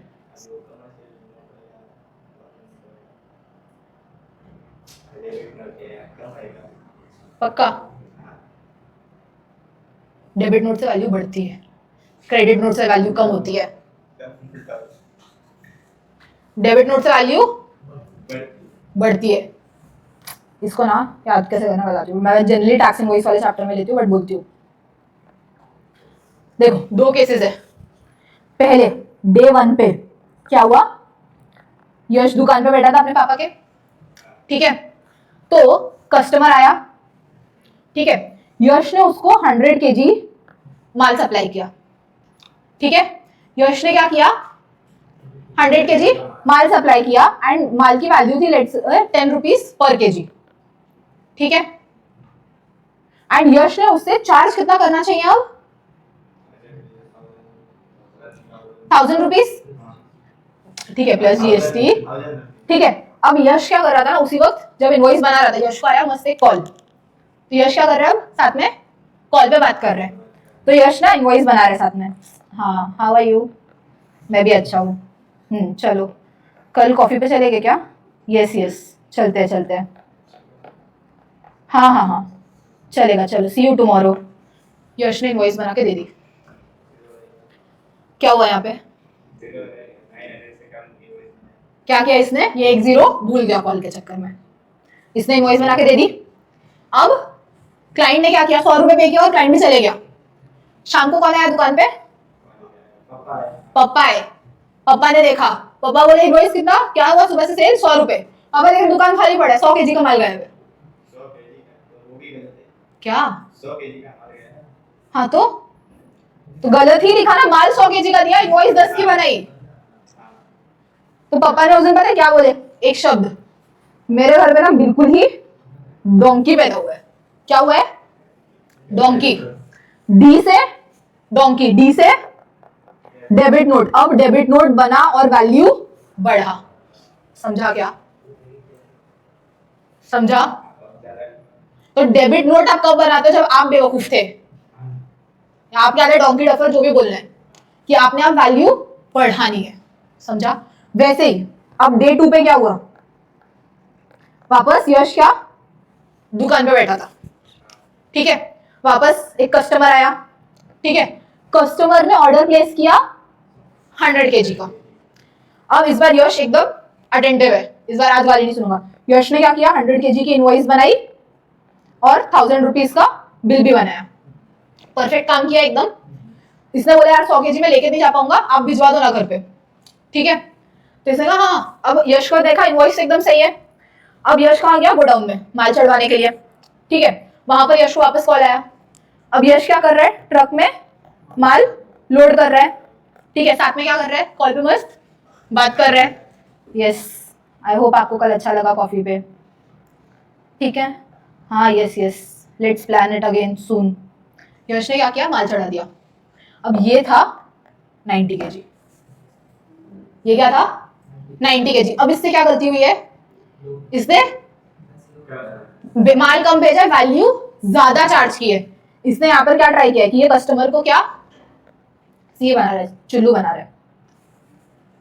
ये क्या कर रहा है, कस्टमर को चुल्लू समझ रहा है कि कस्टमर में अक्ल नहीं है। जैसे पे 100 kg का कराया और माल कितना भेजा, 90 kg। तो अब कस्टमर क्या करेगा, वैल्यू कम करेगा। जब इसने कस्टमर को सी से चुल्लू बनाया तो कस्टमर क्या बोल रहा है, मुझे क्या चाहिए, क्रेडिट नोट, क्योंकि वैल्यू कम करो। याद रहेगा क्या, डेबिट नोट क्रेडिट नोट एकदम बेसिक है, याद होना ही चाहिए। Debit note credit note, debit note से वैल्यू बढ़ती है, आप डोंकी से आपने वैल्यू कम चार्ज की, और क्रेडिट नोट सी से आपने सामने वाले को चुल्लू बनाया, मतलब आपने वैल्यू ज्यादा दिखा दी थी, एक्चुअली कम करनी थी। समझा, क्लियर है। तो क्या बोला, डेबिट नोट का केस है, अगर ये मैंने इनवॉइस के लिए बताया ना 30 नवंबर की, तो डेबिट नोट कभी बनेगा कि मैंने इनवॉइस तो बना दी थी, अब उसके अगेंस्ट ही कोई डेबिट नोट बन रहा है। तो लेटेस्ट से कि पापा उसी दिन रात को नहीं आए ना, पापा ने 2 महीने बाद देखी ये चीज, पापा ने ये चीज 2 महीने बाद देखी, तो डेबिट नोट भी अब 2 महीने बाद बनी होगी। तो जब मैं यहाँ फाइनेंशियल ईयर की बात करूंगी, तो जो डेबिट नोट, अब डेबिट नोट के लिए मुझे क्या एक्स्ट्रा आईटीसी क्या बोलते हैं, हाँ एक्स्ट्रा आईटीसी सामने वाला भी क्लेम करेगा। कौन से डेट से देखा जाएगा, from the date of debit note, not from the date of invoice. समझा क्या, तो डेबिट नोट कौन सा डेट की है, वहां से एंड ऑफ फाइनेंशियल ईयर, वहां से 30 नवंबर या उस साल का annual return which ever is earlier. Clear है, पक्का। फिर एक क्लैरिफिकेशन क्या आया, time limit in case of RCM supply, उसमें उन्होंने भाई वापस क्या बोला कि टाइम लिमिट क्या रहेगी इनवॉइस की। तो याद है आरसीएम के केस में मैंने सेल्फ इनवॉइसिंग की बात की थी, सामने वाला अनरजिस्टर्ड है तो वो टैक्स इनवॉइस रेज ही नहीं कर सकता, तुम ही रेसिपिएंट हो, तुम अपने ही नाम पर क्या करते हो, इनवॉइस इश्यू करते हो। टाइम ऑफ सप्लाई वाले चैप्टर में किया था हमने ये, तो वहां पे सेल्फ इनवॉइसिंग की टाइम लिमिट भी लिखवाई थी, याद है क्या।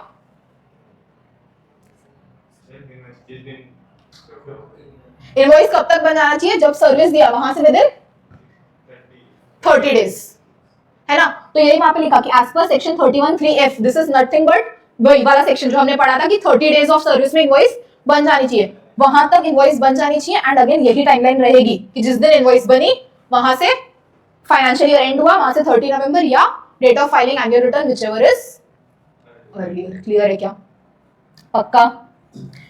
एक अच्छा एक्सेप्शन है विच इज ये जो 16(4) है, मतलब ये जो ओवरऑल टाइमलाइन है ये अप्लाई नहीं होती है जब आप रीअवेलिंग आईटीसी की बात करते हो। जैसे कि अभी मैंने 2 केसेस देखे थे, रूल 37 एंड सेक्शन 41, जहां पे हम आईटीसी रिवर्स करा रहे थे रेसिपिएंट का, या तो उसने सप्लायर ने पे नहीं किया था सेक्शन 41, या तो रूल 37 में क्या हुआ था, तुमने 180 डे में पे नहीं किया था। एंड फिर हमने कहा था जब तुम एक्चुअली पे करोगे या सप्लायर गवर्नमेंट को पे करेगा तो तुम क्या कर सकते हो, आईटीसी रीअवेल कर सकते हो। तो अब जब आईटीसी रीअवेल करने की बात है ना, तो अब ये टाइम लिमिट अप्लाई नहीं होगी। मतलब अगर सप्लायर 2 साल बाद भी गवर्नमेंट को पे कर रहा है तो तुम 2 साल बाद आईटीसी क्लेम कर सकते हो, तब ये नहीं बोलेंगे हम कि 30 नवंबर निकल गया। समझा, तो जब रीअवेल करते हैं आईटीसी तब ये वाली टाइम लिमिट अप्लाई नहीं होती है, इंपॉर्टेंट है, याद रखना। And last subsection for section 16 that is section 16(6) time limit for ITC in case of revocation. इसमें मैं बताती हूँ क्या होता है, सुनो। रिवोक कर कैंसिलेशन समझता है, तुम्हारा जीएसटी कैंसिल कर रहा है, जीएसटीआईएन, ठीक है, तुम्हारी रजिस्ट्रेशन कैंसिल हो रही है, तो ना इसका प्रोसेस चलता है क्या, सबसे पहले तुम्हें ऑर्डर आती है, फिर तुम ऑर्डर के अगेंस्ट क्या करते हो, अपील करते हो, फिर अपील से फाइनल जजमेंट आती है, ठीक है। तो अब क्या हुआ ना, इस बीच का ये जो टाइम है तुम्हारा जीएसटी नंबर सस्पेंडेड रहता है। क्या रहता है, सस्पेंडेड रहता है। तो इस टाइम पीरियड में तुम कोई भी रिटर्न फाइल नहीं कर सकते हो, इस टाइम पीरियड में तुम कोई भी रिटर्न फाइल नहीं कर सकते हो। तो लेट अस अज्यूम कि श्री का बिजनेस चल रहा है, ठीक है, श्री को एक ऑर्डर आता है, क्या, किस चीज का ऑर्डर, कि तुम्हारा जीएसटी नंबर हम कैंसिल कर रहे हैं। ये ऑर्डर आया 17 सितंबर 26 को, ठीक है। फिर श्री ने क्या किया, अपील की एंड जजमेंट आया लेट अस से 31 मार्च 27 को। समझा? अब इस बीच श्री कोई भी रिटर्न फाइल नहीं कर सकते। अब क्या हुआ, श्री को एक इनवॉइस मिली। कौन से डे की थी ये इनवॉइस? ये थी 10 नवंबर 25। इनवॉइस कौन से डेट की थी? 10 नवंबर 25। इसकी आईटीसी श्री ने क्लेम नहीं की थी। अब श्री रिटर्न भर रहा है 4 अप्रैल 27 को। क्या श्री इसकी आईटीसी क्लेम कर सकता है? अब लॉजिक से जाओ, 16(4) के हिसाब से आईटीसी कब तक क्लेम कर सकते हैं? 30 नवंबर। कौन सा इसमें अप्लाई होगा? 30 नवंबर 26 या फिर एक्चुअल रिटर्न। अब एक्चुअल रिटर्न तो फाइल हुआ ही नहीं, तो विच एवर इज अर्लियर में कौन सी डेट आ जाएगी? 30 नवंबर। ये रिटर्न कब भर रहा है? 4 अप्रैल 27। क्या ये आईटीसी ले सकता है? कैसे? लास्ट डेट तो क्या थी? 30 नवंबर 26। तो आज ये आईटीसी कैसे लेगा? वो तो रीअवेलमेंट, ये रीअवेल थोड़ी, पहली बार तो ले रहा आईटीसी की। तो यहाँ पर उन्होंने क्या बोला ना, जब ऐसा केस है कि आपका ऑर्डर ऑफ कैंसिलेशन था जिसको रिवोक किया, रिवोक करना मतलब वापस लेना, मतलब जजमेंट आपके फेवर में आई है, ठीक है। तो जब आपका ऑर्डर ऑफ कैंसिलेशन रिवोक हुआ है तो आप इस टेम्पररी पीरियड में सस्पेंडेड थे जिसमें आप रिटर्न नहीं भर सकते थे, ठीक है।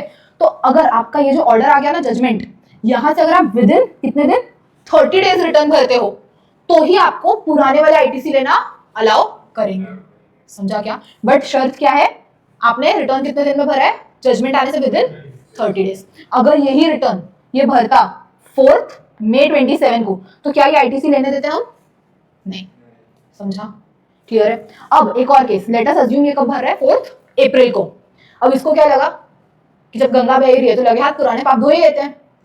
मेरी एक इनवॉइस तो 10 नवंबर 24 की भी रखी हुई है, क्या मैं ये इनवॉइस भी ले सकता हूं? क्यों?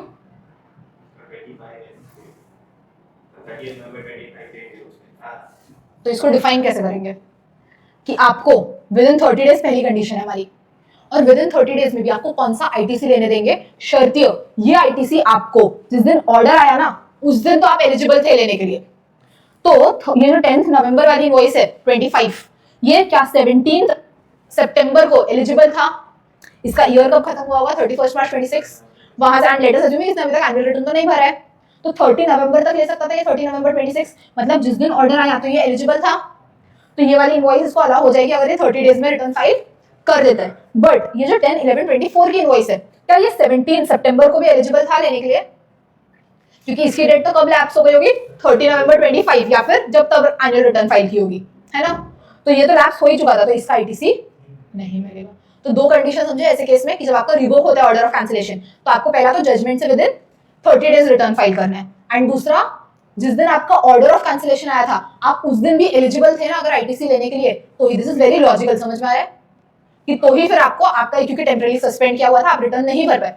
अगर इसी केस में इसने इस साल का एनुअल रिटर्न भर दिया होता 31 जुलाई 26 को, तो क्या हम इसका आईटीसी इसको लेने देते?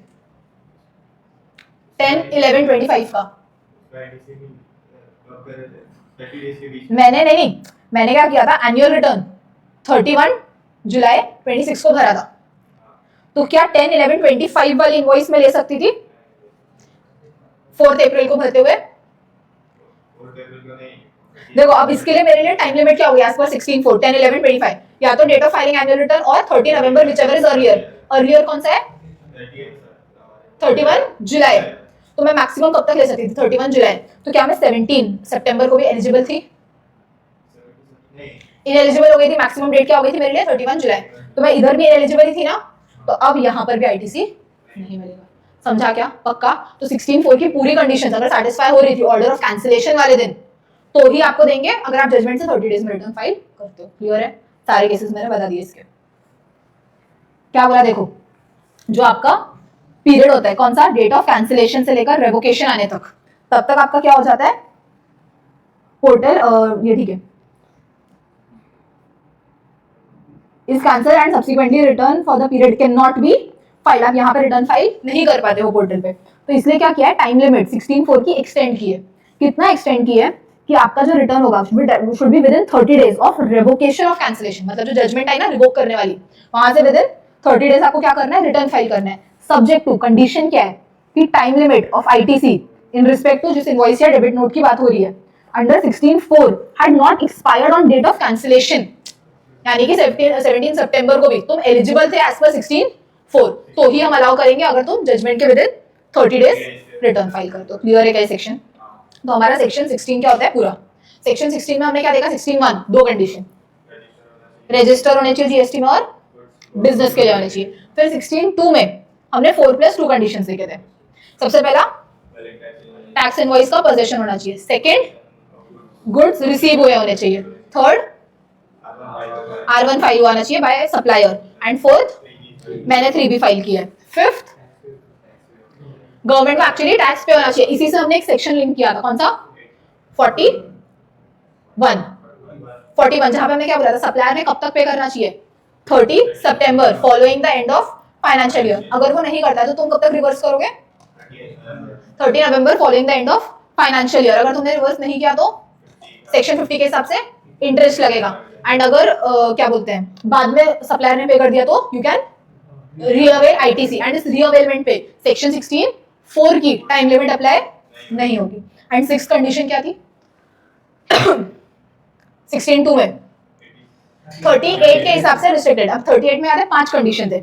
सबसे पहला तो आउटपुट टैक्स कम दिखाया, नहीं तो आईटीसी ज्यादा दिखाया, या तो टैक्स भरा ही नहीं, या तो भरा बट 86B के हिसाब से नहीं भरा, एंड लास्ट में या तो तुम न्यू रजिस्ट्रेंट हो तो प्रिस्क्राइब पीरियड के लिए नहीं देंगे। ठीक है, 16(2) हो गया। फिर 16(3) में हमने देखा था अगर तुम कोई भी एसेट लाते हो तो तुम्हारे पास ऑप्शन है, या तो जीएसटी के अमाउंट को डेप्रिशिएट करो एज पर इनकम टैक्स, या तो आईटीसी लो, बट दोनों भी नहीं चलेगा।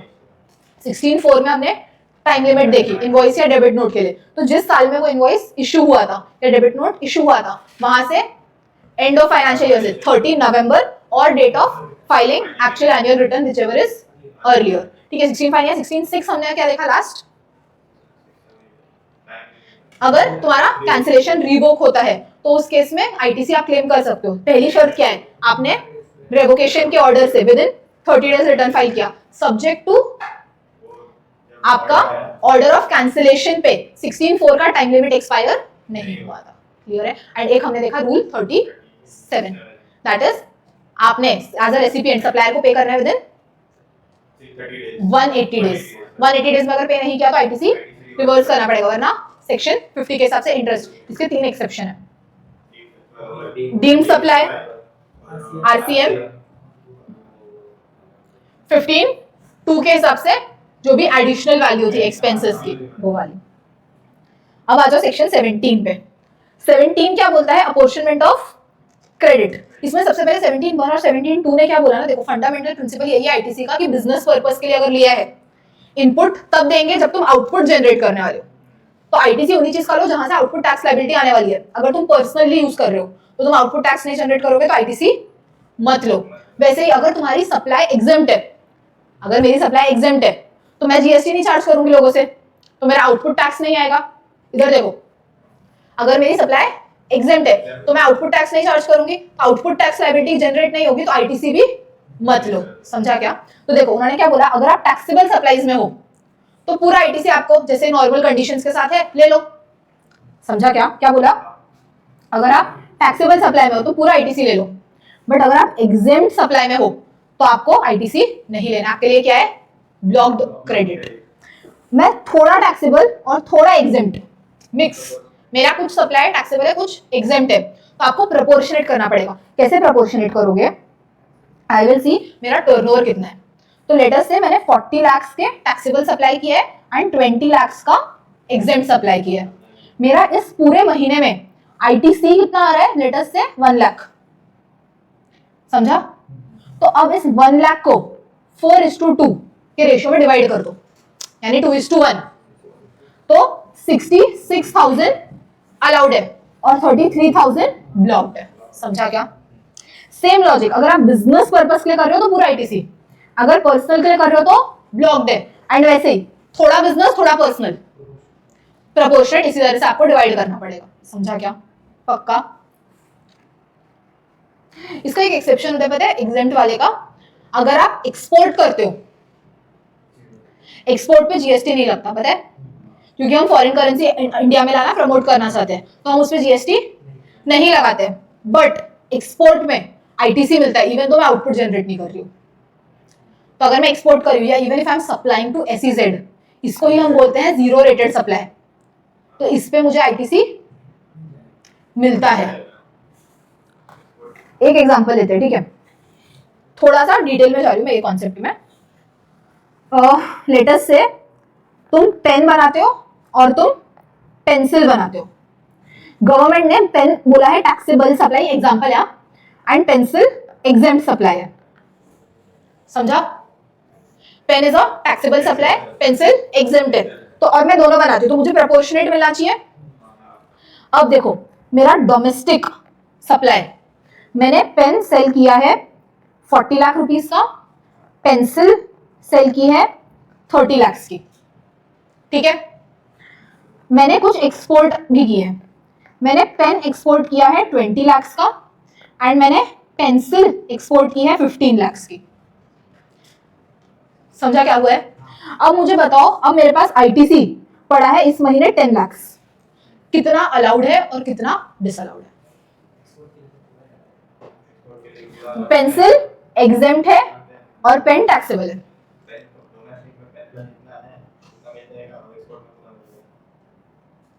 कितना? क्या? मेरे को कुछ नहीं समझा।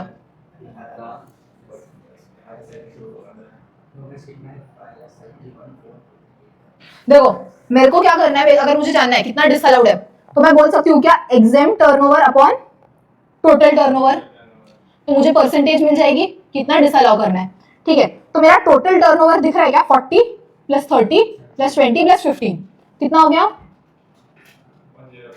105 लाख। यहां तक क्लियर है? अब मैं न्यूमरेटर में क्या लूं,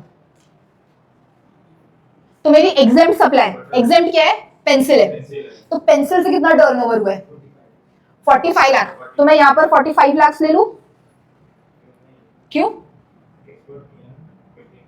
तो एक्सपोर्ट अगर एग्जेम्प्ट सप्लाई है तो उसको एग्जेम्प्ट मानना है, नहीं मानना है, क्या करना है? गवर्नमेंट का इंटेंशन क्या था एक्सपोर्ट पे जीएसटी नहीं लगाने का? फॉरेन करेंसी इंडिया में आ रही है, आने दो, माल सस्ता करके बेचना है।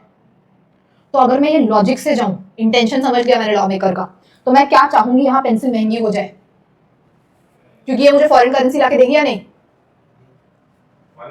लाएगी ना। तो क्या मुझे इस पेंसिल पे जीएसटी ऐड करवानी चाहिए? तो क्या मुझे आईटीसी देना चाहिए? तो मुझे इसे अलाउड कैटेगरी में डालना पड़ेगा, समझा? तो एक्सपोर्ट टैक्सेबल हो रहा है या एग्जेम्प्ट हो रहा है, अलाउड कैटेगरी में जाएगा। तो मेरे लिए न्यूमरेटर क्या है, सिर्फ 30 लाख। तो मेरा कितना परसेंट आईटीसी डिसअलाउड है? 28 पॉइंट, ठीक है, जितना भी है। तो अब मेरा 10 लाख में से 2.85 लाख डिसअलाउड है, एंड कितना बच गया तुम्हारा, 7.15 लाख ये अलाउड है। समझा क्या? सेक्शन 17(1) और 17(2) पढ़ा हमने अभी तक। ऐसे ही मैंने लैपटॉप खरीदा, लैपटॉप में 8 घंटा ऑफिस में यूज करती हूँ, एंड घर पे आके रोज 3 घंटा मूवी देखती हूँ। लैपटॉप पे जीएसटी था 1 लाख, तो कितना अलाउड होगा और कितना डिसअलाउड?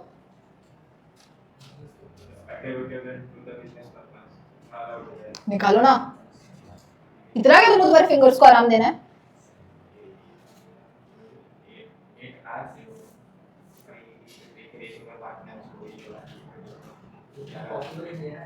क्यों? हाँ, तो 72,000 अलाउड आईटीसी, और बचा हुआ कितना, 1000 डिसअलाउड। समझा? क्या किया, 8:3 में डिवाइड किया। कैसे करते हैं, आती है क्या मैथ्स तुमको सच्ची? 1 लाख इंटू 8/11 अगर करोगे तो अलाउड वाली अमाउंट आएगी, और 1 लाख इंटू 3/11 करोगे तो डिसअलाउड आएगी। मैथ्स, ठीक है। अब very very very very very very important section, section number 17(5) block credit. देखो, टोटल 11 आइटम है, जो क्या है मेरे लिए, ब्लॉक्ड क्रेडिट। सबसे पहला आइटम क्या है, motor vehicle up to 13 seater including driver, या फिर एयरक्राफ्ट, या फिर वेसल। वेसल इज तुम्हारा शिप, बेसिकली रोड पानी, हवा, तीनों तरीके से तुम जा रहे हो, तीनों ब्लॉक कर दिए। पॉइंट क्या था इनको ब्लॉक करने का? क्योंकि गाड़ी 10 लाख से कम की कौन सी आती है आज के टाइम में? तो ये सब ऐसी जगह थी ना जहां पर बहुत ज्यादा टैक्स की चोरी पॉसिबल थी कि लोग मोटा मोटा आईटीसी लेते। कोई भी क्योंकि गाड़ी के ऊपर लगता भी आईटीसी 28% या तो 40% है। तो मेरी 10 लाख की गाड़ी है तो एक गाड़ी के ऊपर भी मेरा 3 लाख का ऑलमोस्ट आईटीसी हो गया, 2.8 लाख। तो लोग क्या करेंगे? हमेशा दिखाएंगे बिजनेस पर्पस के लिए और चलाएंगे घर पे। समझा? तो इस केस में क्या बोला कि इसलिए हमने इसको ब्लॉक ही कर दिया है। मुकेश अंबानी ने अपने ट्रैवल करने के लिए प्लेन खरीदा, हमने क्या कर दिया? इसको ब्लॉक। भले ही रिलायंस ने खरीदा है for the use of employ, आपको हम क्रेडिट नहीं देने वाले। समझा क्या? तो अभी क्या हुआ ना, यही प्रॉब्लम थी। मोदी जी का डिस्कशन हुआ था, किससे? श्री से। क्या डिस्कशन हुआ था इन दोनों का? ये जो श्री था इसने क्या किया था? एक नई गाड़ी खरीदी थी, ठीक है। एंड इसने क्या बोला मोदी जी को? इसका मुझे क्या चाहिए? आईटीसी। क्यों चाहिए आईटीसी? क्योंकि मैंने किसके लिए लिया? ये बिजनेस के लिए। तो मोदी जी ने तभी आके भाई क्या इसको बोला था? तो ये गाड़ी क्यों? तुम इसमें तो अपने बीवी बच्चों को घुमाने लेके नहीं जाओगे, इसमें तुम लॉन्ग ड्राइव पे नहीं जाओगे, तो इसमें हम तुम्हारे लिए आईटीसी क्या कर रहे हैं? ब्लॉक। तो श्री ने बोला कि बेटा अब इस गाड़ी की हालत तो देखो, ये गाड़ी नहीं है, ये पूरी की पूरी क्या है? बस है। इतने 4 पहिए और यहाँ इतनी विंडोज हैं। समझ रहे हो तुम्हें? आपको लगता है कि मैं ये बस में बीवी को बिठा के लॉन्ग ड्राइव पे लेके जाऊंगा, पूरी की पूरी बस लेके? तो मोदी जी को क्या केस लगा? केस तो जेन्युइन है, पूरी बस लेके क्या बीवी को लॉन्ग ड्राइव पे लेके जाएगा, है ना? तो मोदी जी ने क्या बोला कि अगर तुम्हारी गाड़ी ऐसी है, कैसी है, 13 सीटर से ज्यादा है तो आईटीसी अलाउ है। तुम क्या ही करोगे यार 13 सीटर से ज्यादा की गाड़ी लेके? समझ में आया? अगेन इसके कुछ एक्सेप्शंस हैं। क्या एक्सेप्शंस हैं? पहला, तुम्हारा जो इनपुट है वही तुम्हारा आउटपुट है। मतलब क्या कि भले ही ये 4 सीटर की गाड़ी निखिल ने ली, बट ये गाड़ी तो निखिल चलाने ही नहीं वाला है, सॉरी श्री, हाँ कि ये जो 4 सीटर की गाड़ी है ये श्री कभी चलाने ही नहीं वाला है, ये गाड़ी आगे बेचने ही वाला है। तो जब इसको ने आउटपुट निकाल के देना ही है तो आईटीसी अलाउड है, भले ही गाड़ी 4 सीटर की है। सेकेंड एक्सेप्शन, निखिल का ट्रांसपोर्टेशन का बिजनेस है। मेरे को पता नहीं, मैंने उस दिन भी कंफ्यूज किया था, मेरे को उसकी शक्ल देख के निखिल याद था, पता नहीं क्यों मेरे को उसकी, मतलब एक होता है ना कुछ शक्ल पे कोई नाम सूट होते वाली चीज, तो उसके शक्ल पे निखिल नाम सूट होता है, आई डोंट नो। तो श्री का क्या है? ट्रांसपोर्टेशन का बिजनेस है। तो ये जो गाड़ी है ना ये वो भाड़े पे देता है और इसमें लोग घूमने जाते हैं, तो उस केस में भी आईटीसी अलाउड है। एंड तीसरा, श्री का ड्राइविंग स्कूल का बिजनेस है, तो इस गाड़ी में वो लोगों को ड्राइविंग सिखाता है, तो भी आईटीसी अलाउड है। क्या 3 एक्सेप्शन?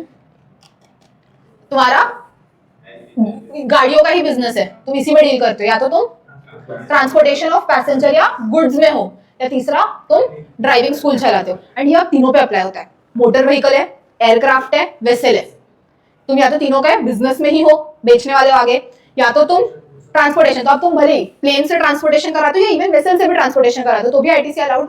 एंड तीसरा ड्राइविंग स्कूल। अब ड्राइविंग स्कूल सिर्फ गाड़ियों का नहीं होता, प्लेन का भी तो होता है, जहाँ प्लेन चलाना सिखाते हैं, सिमुलेटर एंड ऑल होते हैं, या तो शिप चलाना सिखाते हैं, तो अगर वो चलाना सिखा रहे हैं तो भी एक्सेप्शन है, आईटीसी मिल जाएगा। ये क्लियर है?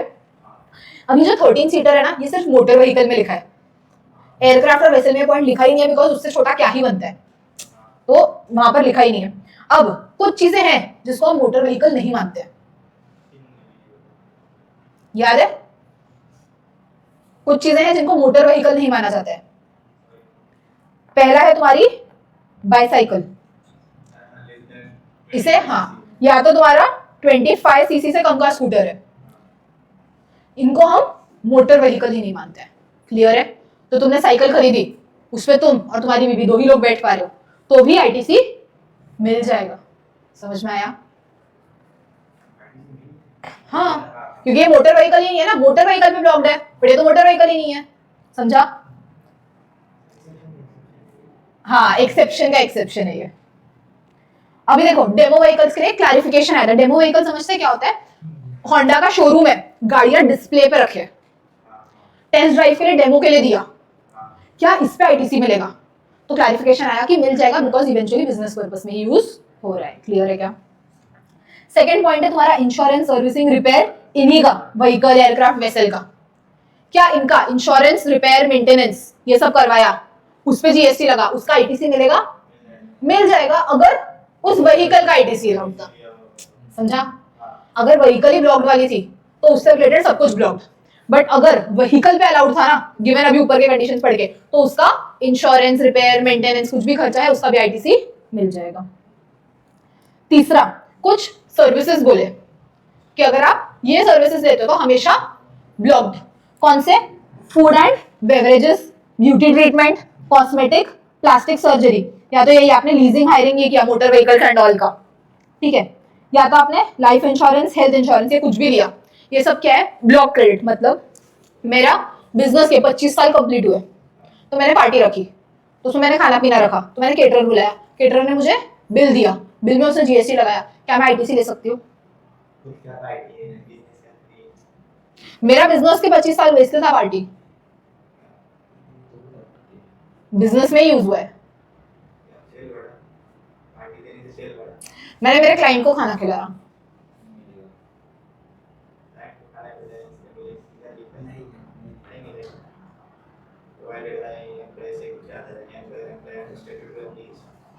देख के पढ़ के पूरा बता लो।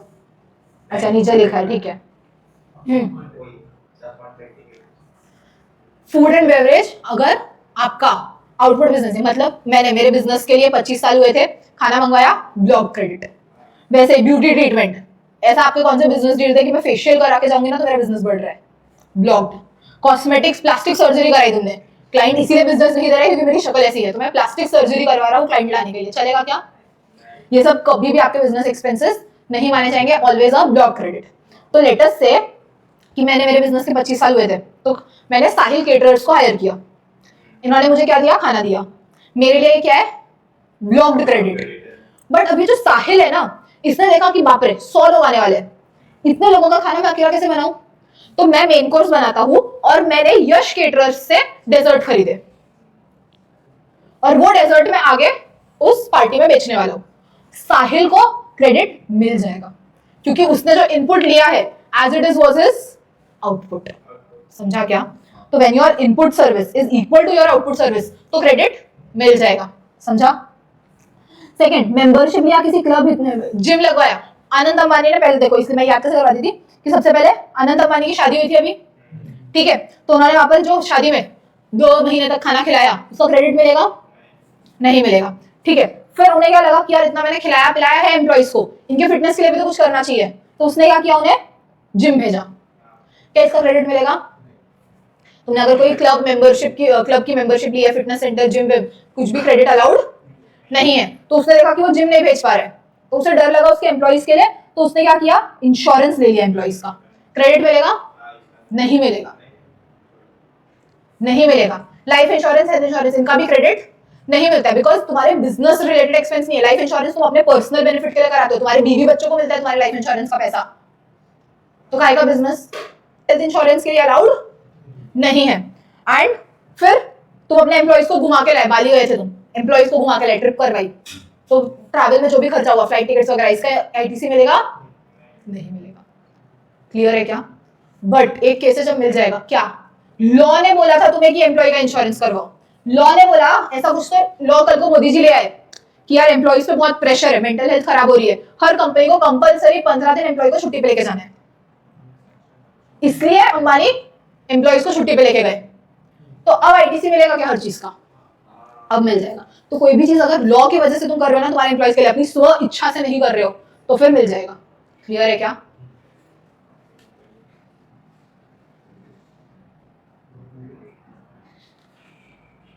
ठीक है, एक्सेप्शंस क्लियर है इसके। फिर एक होता है तुम्हारा वर्क्स कॉन्ट्रैक्ट, या फिर when supplied for construction of immovable property, very important. Works contract समझता है, तुमने किसी और से कॉन्ट्रैक्ट के सर्विसेज लिए, तो उस केस में अब ये कॉन्ट्रैक्ट से तुम कर क्या रहे हो? एक इमूवेबल प्रॉपर्टी कंस्ट्रक्ट कर रहे हो। क्या कर रहे हो?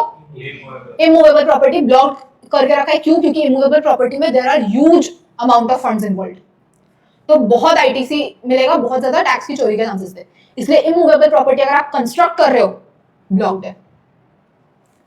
इमूवेबल प्रॉपर्टी आप ट्रांसफर करते हो, जीएसटी लग सकता है? ट्रांसफर करने पे जीएसटी लगता है क्या? लग सकता है अगर आप बिफोर कंप्लीशन कर रहे हो, याद है? तो उस केस में आईटीसी मिल जाएगा क्या? उस केस में मिल जाएगा। That is not construction, that is sale of immovable property. वैसे ही मैंने इमूवेबल प्रॉपर्टी में कोई रिपेयर मेंटेनेंस कराया तो मिलता है क्या? मिलता है। मैंने मेरे इमूवेबल प्रॉपर्टी को रेंट किया, जीएसटी लगता है, याद है? कमर्शियल प्रॉपर्टी पे। अगर रेसिडेंशियल है तो भी याद है, रजिस्टर्ड रेसिपिएंट है और बिजनेस पर्पस के लिए यूज किया तो आरसीएम में टैक्स लगता है। उस सबका आईटीसी मिलता है क्या? मिलता है। सिर्फ कंस्ट्रक्शन, एंड देखो कंस्ट्रक्शन में भी उन्होंने बताया कि वो क्या क्या कवर करते हैं, reconstruction, renovation, addition, alteration, repair to the extent of capitalisation, ये सब क्या माना जाएगा? कंस्ट्रक्शन है। एग्जाम में क्वेश्चन आता है वर्कर्स के लिए टेम्पररी हट्स बनवाए, आईटीसी मिलेगा? ब्लॉक्ड। कंस्ट्रक्शन करवाया तो चाहे खुद करो, देखो फिफ्थ पॉइंट में कब बात की है ना कि ओन अकाउंट यानी खुद की है, एंड यहाँ पर वर्क्स कॉन्ट्रैक्ट मतलब किसी और से करवाया है। दोनों भी केसेस में अगर कंस्ट्रक्शन ऑफ इमूवेबल प्रॉपर्टी हो रहा है तो ब्लॉक्ड क्रेडिट है। क्लियर है क्या? बट इमूवेबल प्रॉपर्टी में हम एक चीज नहीं कंसीडर करते हैं, which is your plant and machinery. तो प्लांट एंड मशीनरी भले गड़ा हुआ भी है ना, तो भी प्लांट एंड मशीनरी पैदा हो जाता है। इसमें एक क्वेश्चन है जो इंस्टीट्यूट को पूछना पसंद है, अगर तुम्हारे पाइपलाइन इनसाइड द फैक्ट्री है, लिख लो चाहिए, पाइपलाइन इनसाइड द फैक्ट्री है ना, आईटीसी अलाउड है। पाइपलाइन आउटसाइड द फैक्ट्री लिखा है तो आईटीसी ब्लॉक्ड है। किसी भी चीज की अगर तुम डलवा रहे हो, वाटर, इलेक्ट्रिसिटी, कुछ भी है, अगर फैक्ट्री प्रीमाइसेस के अंदर है ना तो आईटीसी हम अलाउ करते हैं। अगर फैक्ट्री प्रीमाइसेस के बाहर जा रही है वो तो हम डिसअलाउ कर देते हैं। वही पॉइंट है कि चलो फैक्ट्री प्रीमाइसेस लिमिटेड होगा, तुम कितनी ही पाइपलाइन डलवा के कितना ही बिल दिखा दोगे, बट अगर तुम्हारी पाइपलाइन ऐसी है कि पता नहीं कहां कहां जा रही है फैक्ट्री के बाहर, तो हमें नहीं पता तुम किस चीज के लिए क्या बनवा रहे हो, इस पे हमने आईटीसी क्या करा हुआ है? ब्लॉक। समझा? तो अगर पाइपलाइन इनसाइड द फैक्ट्री है तो आईटीसी अलाउड है, अगर पाइपलाइन आउटसाइड द फैक्ट्री है तो अलाउड नहीं है। क्लियर है क्या? एक याद कर लो, ऑप्टिकल फाइबर केबल्स, इनके लिए आया था क्लैरिफिकेशन कि ओएफसी आपके डक्ट और मैनहोल में यूज होते हैं, इस पर आईटीसी अलाउड है। तो ऐसा कोई भी वर्ड दिखा तो आईटीसी अलाउड है। क्लियर है क्या यहां तक? Next, goods and services. अगर आपका सेक्शन 10 के अंदर, सेक्शन 10 याद है क्या गलती से? Composition scheme. अगर आप कंपोजिशन सप्लायर से खरीद के लाए हो, कंपोजिशन सप्लायर को टैक्स कलेक्ट करना अलाउड नहीं है, वो बिल ऑफ सप्लाई इशू करता है। तो अगर उसको टैक्स कलेक्ट करना अलाउड नहीं है, मतलब आपने उसको कभी टैक्स भरा नहीं है, तो किस बात की आईटीसी? तो सेक्शन 10 वाले से अगर आप खरीद के लाए गुड्स एंड सर्विस तो आईटीसी नहीं मिलेगा। क्लियर? अब एक इंटरेस्टिंग पॉइंट है एनआरटीपी का। एनआरटीपी अगर इंडिया में गुड्स खरीदता है ब्लॉक क्रेडिट, बट अगर बाहर से खरीद कर लाया है ना पहले से तो आईटीसी मिलता है। इसके लिए तुम्हें पता है एनआरटीपी को एडवांस में देना होता है टैक्स, जब वो याद है पार्ट बी भरता है आरईजी 01 का, वहीं पर उसको एडवांस पेमेंट करनी होती है। एनआरटीपी और सीटीपी, कैजुअल टैक्सेबल पर्सन, इन दोनों को एडवांस में टैक्स पे करना होता है। तो उस केस में क्या हो जाएगा ना हमारा कि यार अगर तुम क्या बोलते हैं, क्या बोल रही थी मैं, हाँ, अगर एनआरटीपी, तो अब क्या है ना, तुम यहाँ पर आकर खरीदोगे, तुमने ऑलरेडी एक एस्टिमेट, तो तुम बाहर से जो खरीद के लाए हो ना उसका आईटीसी लेके एस्टिमेट लगा के ही तुम तभी एडवांस टैक्स पे करो। बट यहाँ पर आके तुम खरीदोगे फिर बाद में आईटीसी क्लेम करोगे, ये अलाउ ही नहीं किया है हमने। तो आईटी अगर वो इंपोर्ट करके बाहर से गुड्स लाया है एनआरटीपी तो फिर आईटीसी अलाउड है, बट अगर वो इंडिया में खरीदता है तो आईटीसी अलाउड नहीं है। सीएसआर के लिए खर्चा किया, सीएसआर याद है सेक्शन 135 कंपनीज एक्ट, सीएसआर के खर्चे पे आईटीसी नहीं मिलेगा। पर्सनल यूज के लिए किया आईटीसी नहीं मिलेगा।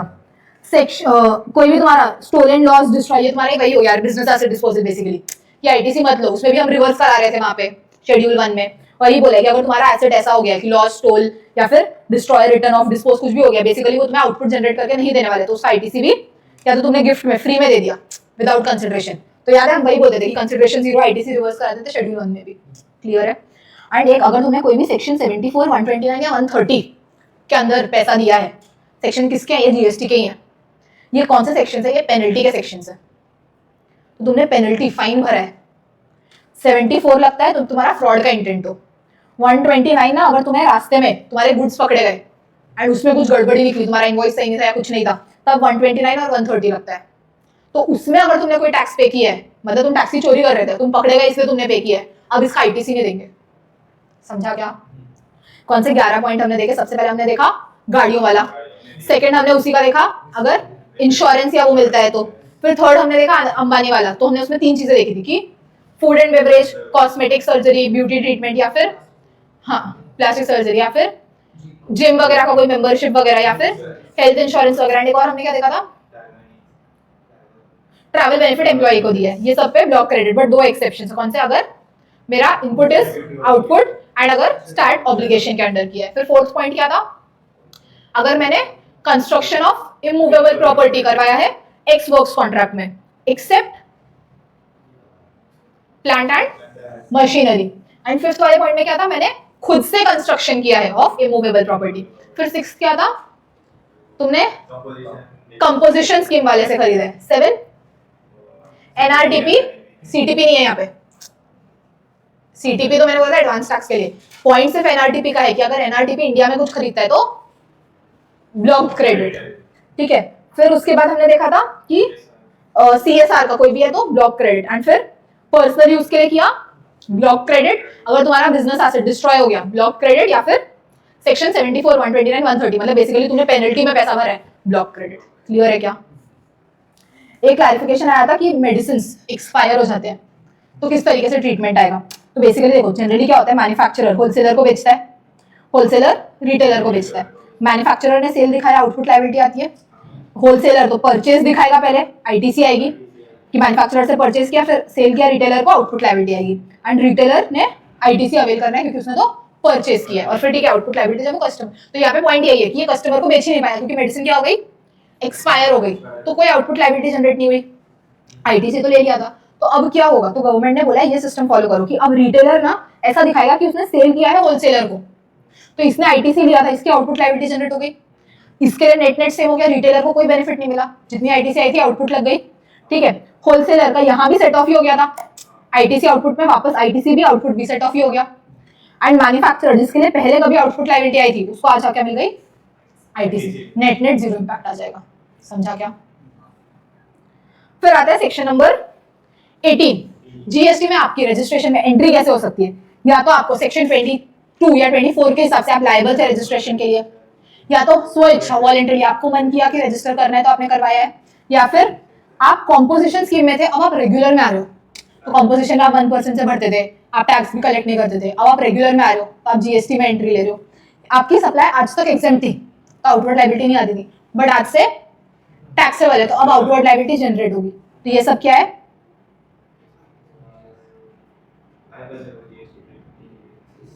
इससे आप क्या आउटपुट लायबिलिटी जनरेट होगी, आप जीएसटी में आ रहे हो। तो जब आप जीएसटी में आ रहे हो तो आपको क्या करना है, आप जिस दिन एलिजिबल हुए, मतलब जब आपका रजिस्ट्रेशन हुआ वहां से विद इन 30 डेज आपको क्या करना है, एक फॉर्म फाइल करना है जीएसटी आईटीसी 01, जिसमें आप बताओगे कि अब क्योंकि मैंने आज माल खरीदा है, मैं आज रजिस्टर्ड नहीं हूँ तो मुझे आईटीसी भी नहीं मिला, बट ये माल जब मैं बेचूंगी तब मैं रजिस्टर्ड हूँ तो मेरा आउटपुट जनरेट हुआ, बट आईटीसी भी तो मिलना चाहिए ना।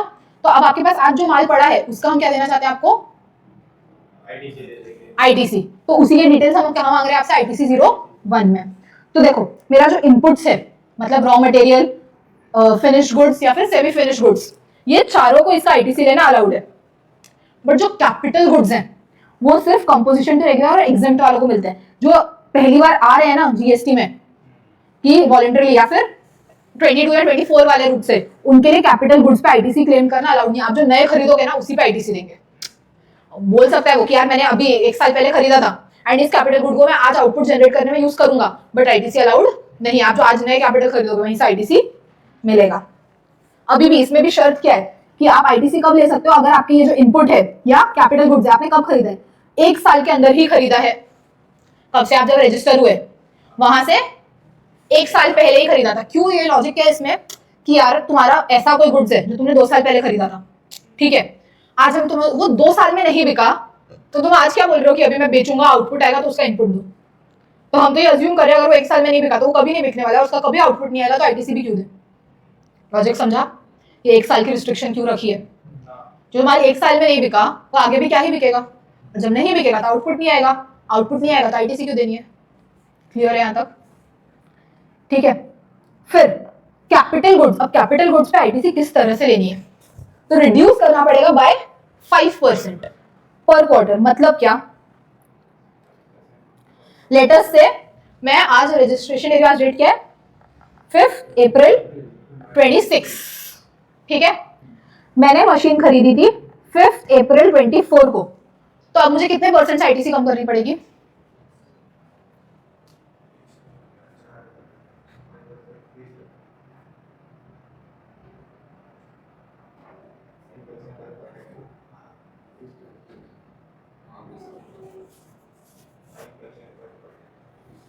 कितने परसेंट आईटीसी कम करूं?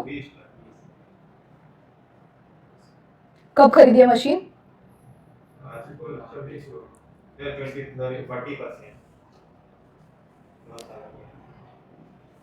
2 साल हो गए, तो अगर 1 साल से पुरानी मशीन है तो आईटीसी ही नहीं मिलेगी ना। क्लिक हुआ क्या कुछ? अभी हमने बात की थी ना, अगर इनपुट या कैपिटल गुड्स दोनों के लिए है कंडीशन कि अगर 1 साल से ज्यादा पुराने हैं तो आईटीसी नहीं मिलेगी। क्लियर है क्या?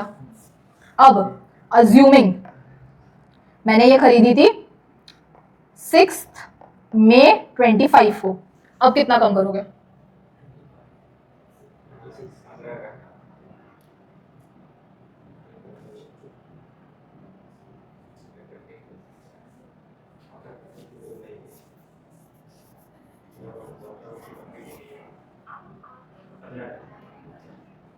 %15। कैसे? कौन से 3 क्वार्टर हुए? एक क्वार्टर कितने महीने का होता है? क्वार्टर समझता है तुम्हें, महीने वाला। हाँ, फिर 3 महीने का होता है। तो इसको कितना टाइम हो गया?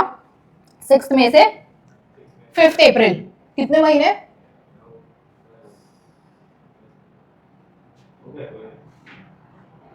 11 महीने अंदाजे से। तो 11 महीने मतलब कितने क्वार्टर?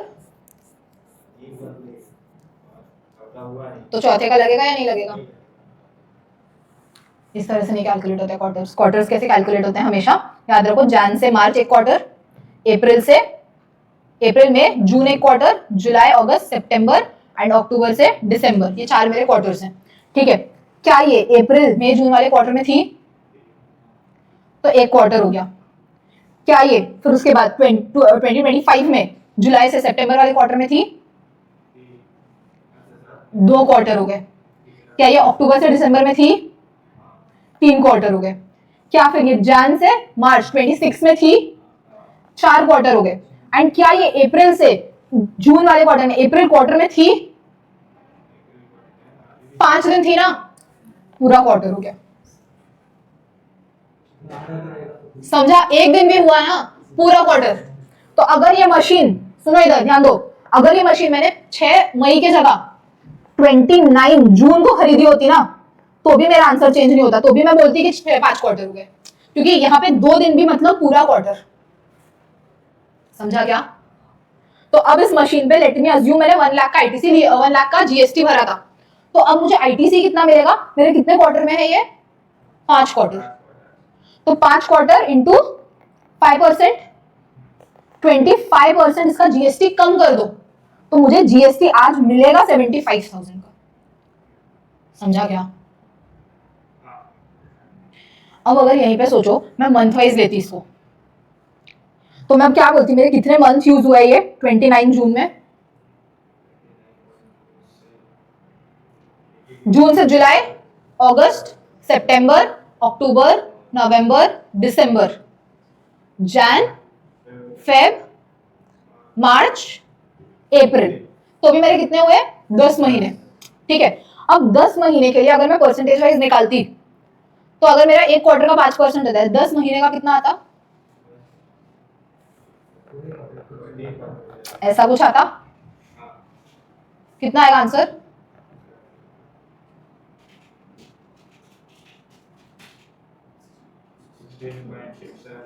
16.67। तो मुझे कितना परसेंट कम करना पड़ता? 16.67। मतलब मेरा आईटीसी अलाउ कितना हो जाता? कुछ 84 या 85 लाख व्हाटएवर, है ना? इतना अलाउ हो जाता, तो मुझे ज्यादा बेनिफिट था या कम बेनिफिट था?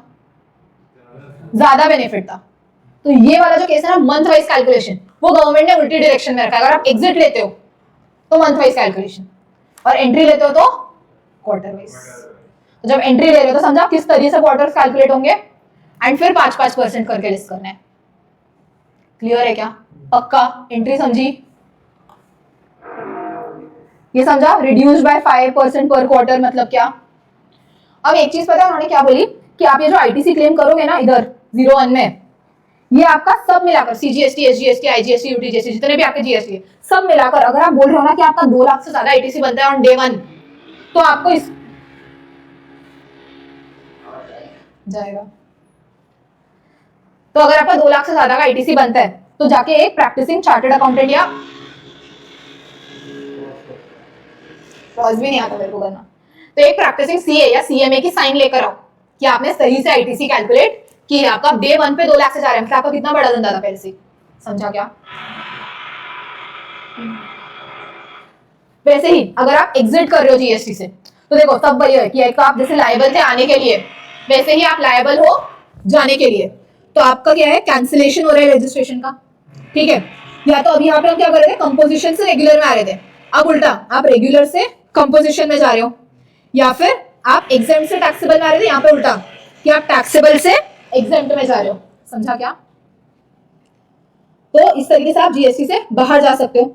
अब इसमें क्या बोला कि ITC on input should be reversed proportionally, मतलब जितना भी एक्स्ट्रा आपने आईटीसी लिया हुआ था, अब मेरे जितने भी इनपुट्स रह गए तो उसमें जो आईटीसी लिया था उसको क्या कर दो, रिवर्स कर दो, जो आपके बिके नहीं गुड्स, ठीक है? अब पता लोग क्या करते थे कि यार मोदी जी मैं ना रिवर्स तो कर दूं, बट ये मेरा नालायक अकाउंटेंट है ना, इसने इनवॉइस ही खो दी, तो अब मुझे याद ही नहीं है कितना आईटीसी लिया था। प्रॉब्लम समझा?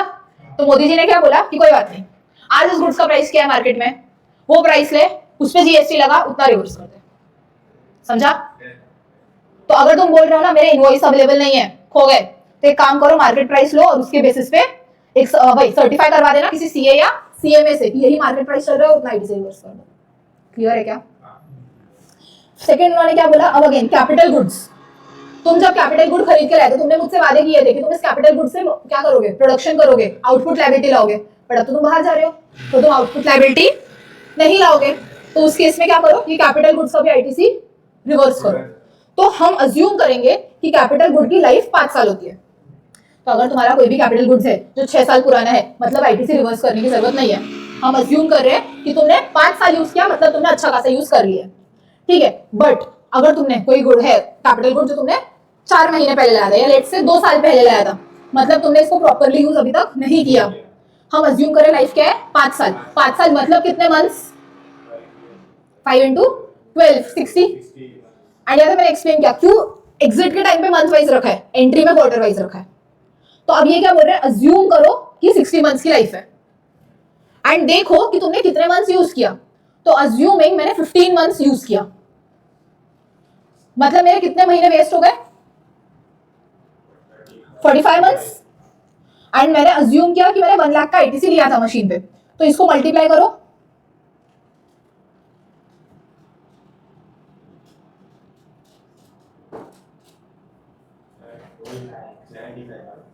$75,000 का आईटीसी रिवर्स कर दो। जितने मंथ्स बाकी थे उतना आईटीसी क्या करो, रिवर्स कर दो। यही देखो एग्जांपल ये है, कैपिटल गुड्स था 4 साल 6 महीने 15 दिन यूज किया, क्या हुआ?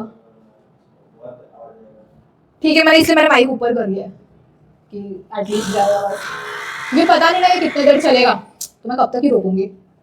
ठीक है, तो क्या बोला यहाँ पर कि assuming 4 years 6 month and 15 days use किया है, तो अब मेरे पास बचा कितना, 5 months का बाकी था। तो अब मैं बोलूंगी कि आईटीसी मुझे कितना मिलना चाहिए, कितना, वही मैं रिवर्स करूं कि मेरे जो 5 महीने रह गए कम यूज किया डिवाइडेड बाय 60, एंड ये सी क्या है जो तुमने आईटीसी लिया होगा, तो वही हो गया कि 1 लाख इंटू जो भी मंथ्स रह गए अपॉन 60 इतना आईटीसी क्या करो, इतना आईटीसी क्या करो, रिवर्स कर दो। जो भी आईटीसी इलेक्ट्रॉनिक क्रेडिट लेजर में रह गया वो क्या हो जाएगा, लैप्स हो जाएगा, रिफंड नहीं मिलेगा कुछ भी कैश में। ठीक है, बाकी तो जो ये दोनों लोग हैं ना, रेगुलर से लेकर एंड रेगुलर टू कंपोजिशन वाले और टैक्सेबल टू एग्जेम्प्ट वाले, ये दोनों फिल करते हैं फॉर्म ITC 03 एंड ये फॉर्म फिल करेगा GSTR 10। GST रिटर्न चैप्टर में देखते हो 10 इज योर फाइनल रिटर्न, तो ये वो फिल करता है कैंसिलेशन वाला एंड ये दोनों फिल करते हैं ITC 03। ये देखो क्लियर है क्या? अब एक है topic supply of capital goods.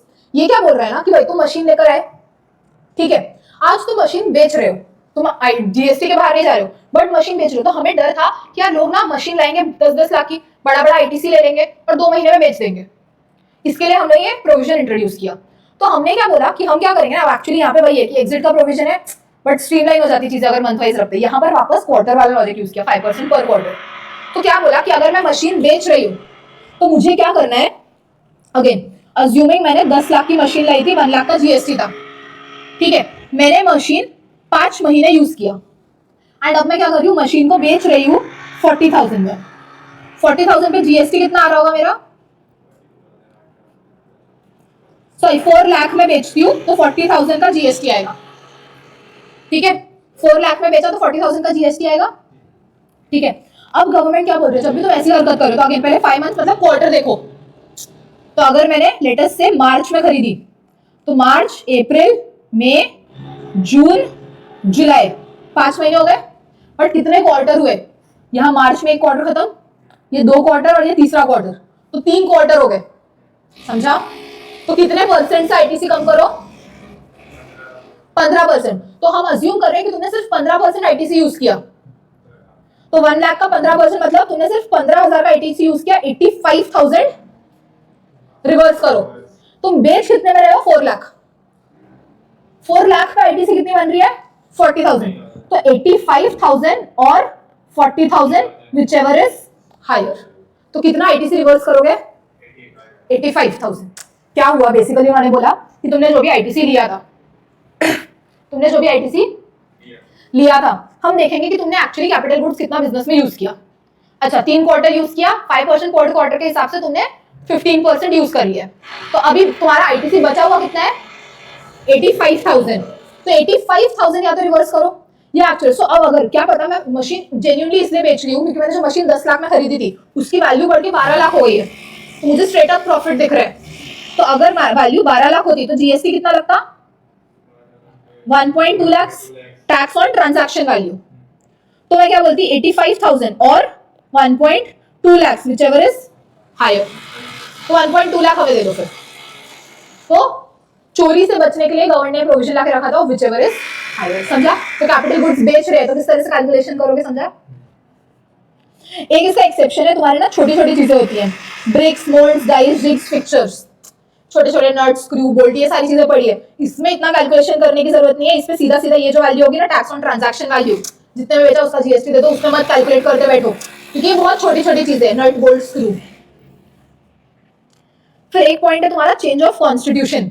मेरा बिजनेस मैं ट्रांसफर कर रही हूँ, एक याद है किसने बिजनेस ट्रांसफर किया था यार, वो रोते रोते नहीं जा रहा था, उसने कहा था कि सुसाइड कर ले बट बिजनेस ट्रांसफर कर दे।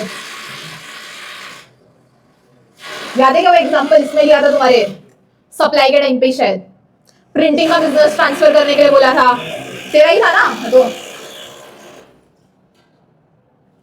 क्या हुआ था, इसने क्या बोला था कि बिजनेस ट्रांसफर कर दे मेरे नाम पे। तो अब क्या हो रहा है, यश का पैन हट जाएगा, किसी और का पैन आने वाला है, बट पूरा business as it is transfer हो रहा है, तो इसके पास ITC भी तो पड़ी होगी, तो ये ITC भी एज इट इज पूरी की पूरी ट्रांसफर हो जाएगी। बट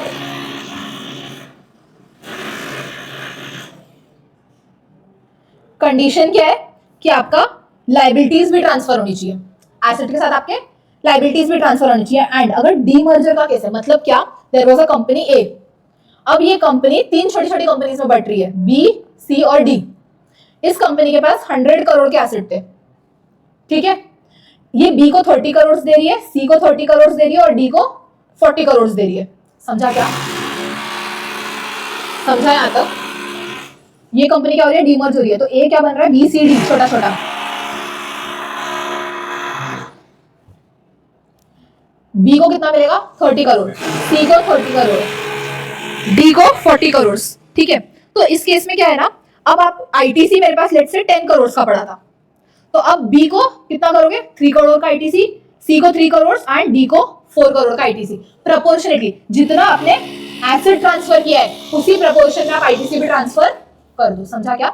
एंड अब जब वैल्यू ऑफ एसेट्स देख रहे हो ना, तो सारे एसेट देखना, फर्क नहीं पड़ता। अगर कोई ब्लॉक क्रेडिट वाला एसेट है, कोई ऐसा एसेट है जिस पर आईटीसी नहीं मिलता, फर्क नहीं पड़ता, वैसे वैल्यू ऑफ एसेट्स आप सारे एसेट्स को कंप्लीट उसमें कवर करोगे। क्लियर है क्या?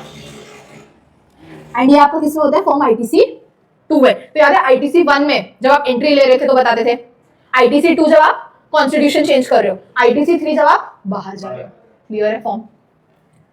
फिर वैसे आप मल्टीपल रजिस्ट्रेशंस ले रहे हो दूसरे स्टेट में, तो भी आप अपना आईटीसी ट्रांसफर कर सकते हो। क्या? सेम ही लॉजिक है कि आपने जिस भी इसमें अपना जितना एसेट ट्रांसफर किया उतने प्रोपोर्शन में आईटीसी भी ट्रांसफर कर सकते हो। फिर आईटीसी यूटिलाइजेशन के कुछ रूल्स है, जैसे कि क्या, ये तो तुम्हें बताए होंगे। सीजीएसटी एसजीएसटी आपस में यूज नहीं होता, सेट ऑफ के लिए पता है। आईजीएसटी यूज हो जाता है, बट ये इंपॉर्टेंट है तुम्हारा, क्योंकि क्वेश्चन 1 ही सॉल्व करने में रूल्स के हिसाब से ही करना सेट ऑफ। सबसे पहले हमेशा चालू करना आईजीएसटी से।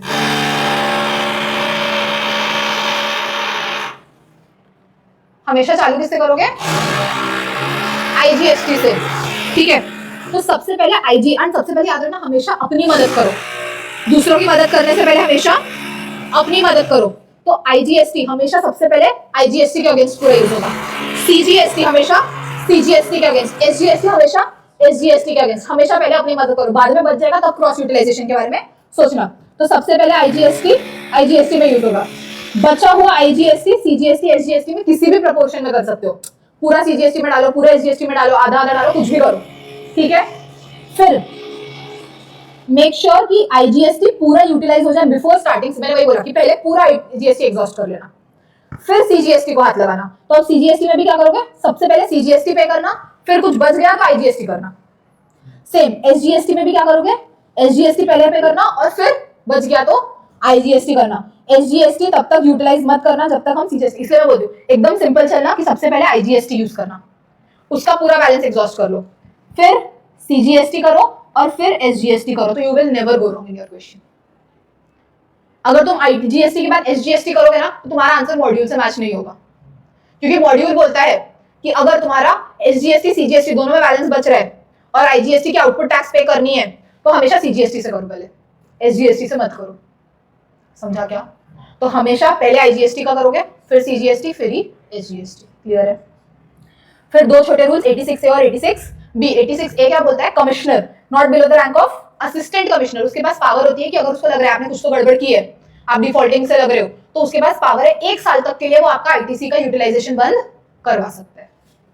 क्लियर है क्या? फिर 86B।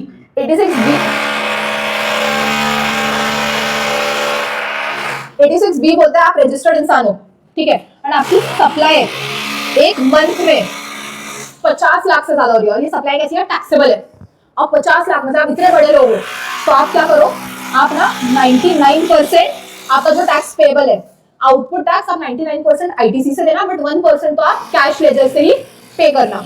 बट अब इसके 3 एक्सेप्शंस बनाए, और ऐसे बनाए ना कि तुम्हारी 99% जनता इन 3 एक्सेप्शंस में कवर हो ही जाती है, और ये रूल काम में नहीं आता प्रैक्टिकल लाइफ में जब हम लोग क्लाइंट्स के साथ डील करते हैं। क्या है? इनकम टैक्स आपने पिछले 2 साल में 1 लाख से ज्यादा भरा है, यार वो बंदा 50 लाख की महीने की सेल कर रहा है, मतलब उसका कितना साल का 6 करोड़ का टर्नओवर है, और वो 1 लाख रुपए का टैक्स नहीं भरता होगा। वो 6 करोड़ में 6 लाख रुपए कमाता नहीं होगा, और 6 लाख पे वो 1 लाख का टैक्स नहीं भरता होगा, तो आधी जनता यही कवर हो जाती है। सेकंड, उन्होंने क्या बोला? आपको रिफंड मिला है आईटीसी का 1 लाख से ज्यादा in the previous financial year, आपने ज्यादा पे किया था, या तो आप जिस फाइनेंशियल ईयर में हो, लेट्स से मैं सितंबर का रिटर्न भर रही हूँ, ठीक है, तो अप्रैल से लेकर सितंबर तक इस साल में क्यूमुलेटिवली मेरी जितनी भी लायबिलिटी आ रही थी उसका मैंने 1% ज्यादा ऑलरेडी कैश में कभी ना कभी पे किया है। मतलब क्या? मैं आज कहां पर हूं? सितंबर में, ठीक है, अप्रैल से लेकर सितंबर तक मैंने आज तक मेरी लायबिलिटी बनी है जीएसटी की 20 लाख, एंड मैंने ना मई में मेरे पास आईटीसी नहीं थी, तो मई में मैंने 2 लाख की पेमेंट की थी कैश लेजर से, तो 1% तो मतलब क्या? इसका 20,000। क्या मैंने 20,000 से ज्यादा पेमेंट की है आज तक? कर दिया ना, तो मेरे पे ये रूल अप्लाई नहीं होगा। एंड लास्ट में गवर्नमेंट ने कुछ रजिस्टर्ड लोग बताए जिन पे ये 86 भी अप्लाई नहीं होता। एक तो क्या? गवर्नमेंट खुद, या तो दूसरा पीएसयू, या तो लोकल अथॉरिटी, या तो स्टैट्यूटरी बॉडी। स्टैट्यूटरी बॉडी क्या होती है? जो किसी भी पार्लियामेंट के एक्ट की वजह से एग्जिस्टेंस में आई है, ठीक है। और कमिश्नर के पास पावर है, वो चाहे तो किसी इंसान का क्या बोलते हैं वेरिफिकेशन करके उसको बोल सकता है कि ये रूल तुम पे एप्लीकेबल नहीं होगा। जीएसटी लायबिलिटी रिवर्स चार्ज वाली कैलकुलेट मत करना भाई, कैलकुलेटिंग आउटपुट मतलब मैंने बोला ये जो 2 लाख है ना जो तुमने कैश में पे किया है, this should not be under RCM, क्योंकि आरसीएम वाली तो कंपलसरी कैश में देनी पड़ती है, तो आरसीएम की लायबिलिटी मत कंसीडर करना यहाँ पर, इंपॉर्टेंट। समझा क्या क्या क्या हमने देखा सेक्शन 16 में 16(1), 16(2), 16(3), 16(4) और 16(6) डायरेक्टली। फिर हमने 17(1)(2) देखा था exempt, taxable, business, non business. फिर 17(5) देखा था जिसमें हमने 11 आइटम देखे ऑफ ब्लॉक्ड क्रेडिट। फिर हमने सेक्शन 18 देखा था जिसको हमने 4 पार्ट्स में तोड़ा था। 4 पार्ट्स कौन से थे? अगर आपने जीएसटी में एंट्री ली, अगर आपने जीएसटी से एग्जिट लिया, या आपने कैपिटल गुड सेल कर दिया, या there is a change in constitution. And last हमने 2 छोटे छोटे रूल्स देखे 86A एंड 86B। 86A ने क्या बोला? कमिश्नर के पास पावर है आपका आईटीसी ब्लॉक करने का up to a period of 1 year. And 86B में हमने देखा कि अगर आपका 50 लाख से ज्यादा का टैक्सेबल टर्नओवर है इन द मंथ, तो आप पे एक कंडीशन है कि आप सिर्फ 99% क्या कर सकते हो, आईटीसी से सेट ऑफ ले सकते हो, 1% कैश लेजर से देना पड़ेगा। बट 3 एक्सेप्शन है। कौन से? 1 लाख से ज्यादा इनकम टैक्स भरा है लास्ट 2 साल में, या तो पिछले साल 1 लाख से ज्यादा आईटीसी का रिफंड आया था, या तो अब cumulatively up to the said month तुमने 1% से ज्यादा कैश में पे कर दिया। बट इसमें हम कौन सी लायबिलिटी कंसीडर नहीं करेंगे? आरसीएम। फिर 4 लोग हैं कि जिन पे रूल अप्लाई नहीं होता। कौन से? Government department, PSU, local authority, या तो statutory body. This was all about your input tax credit. कोई भी शक, सवाल, डाउट? समझा?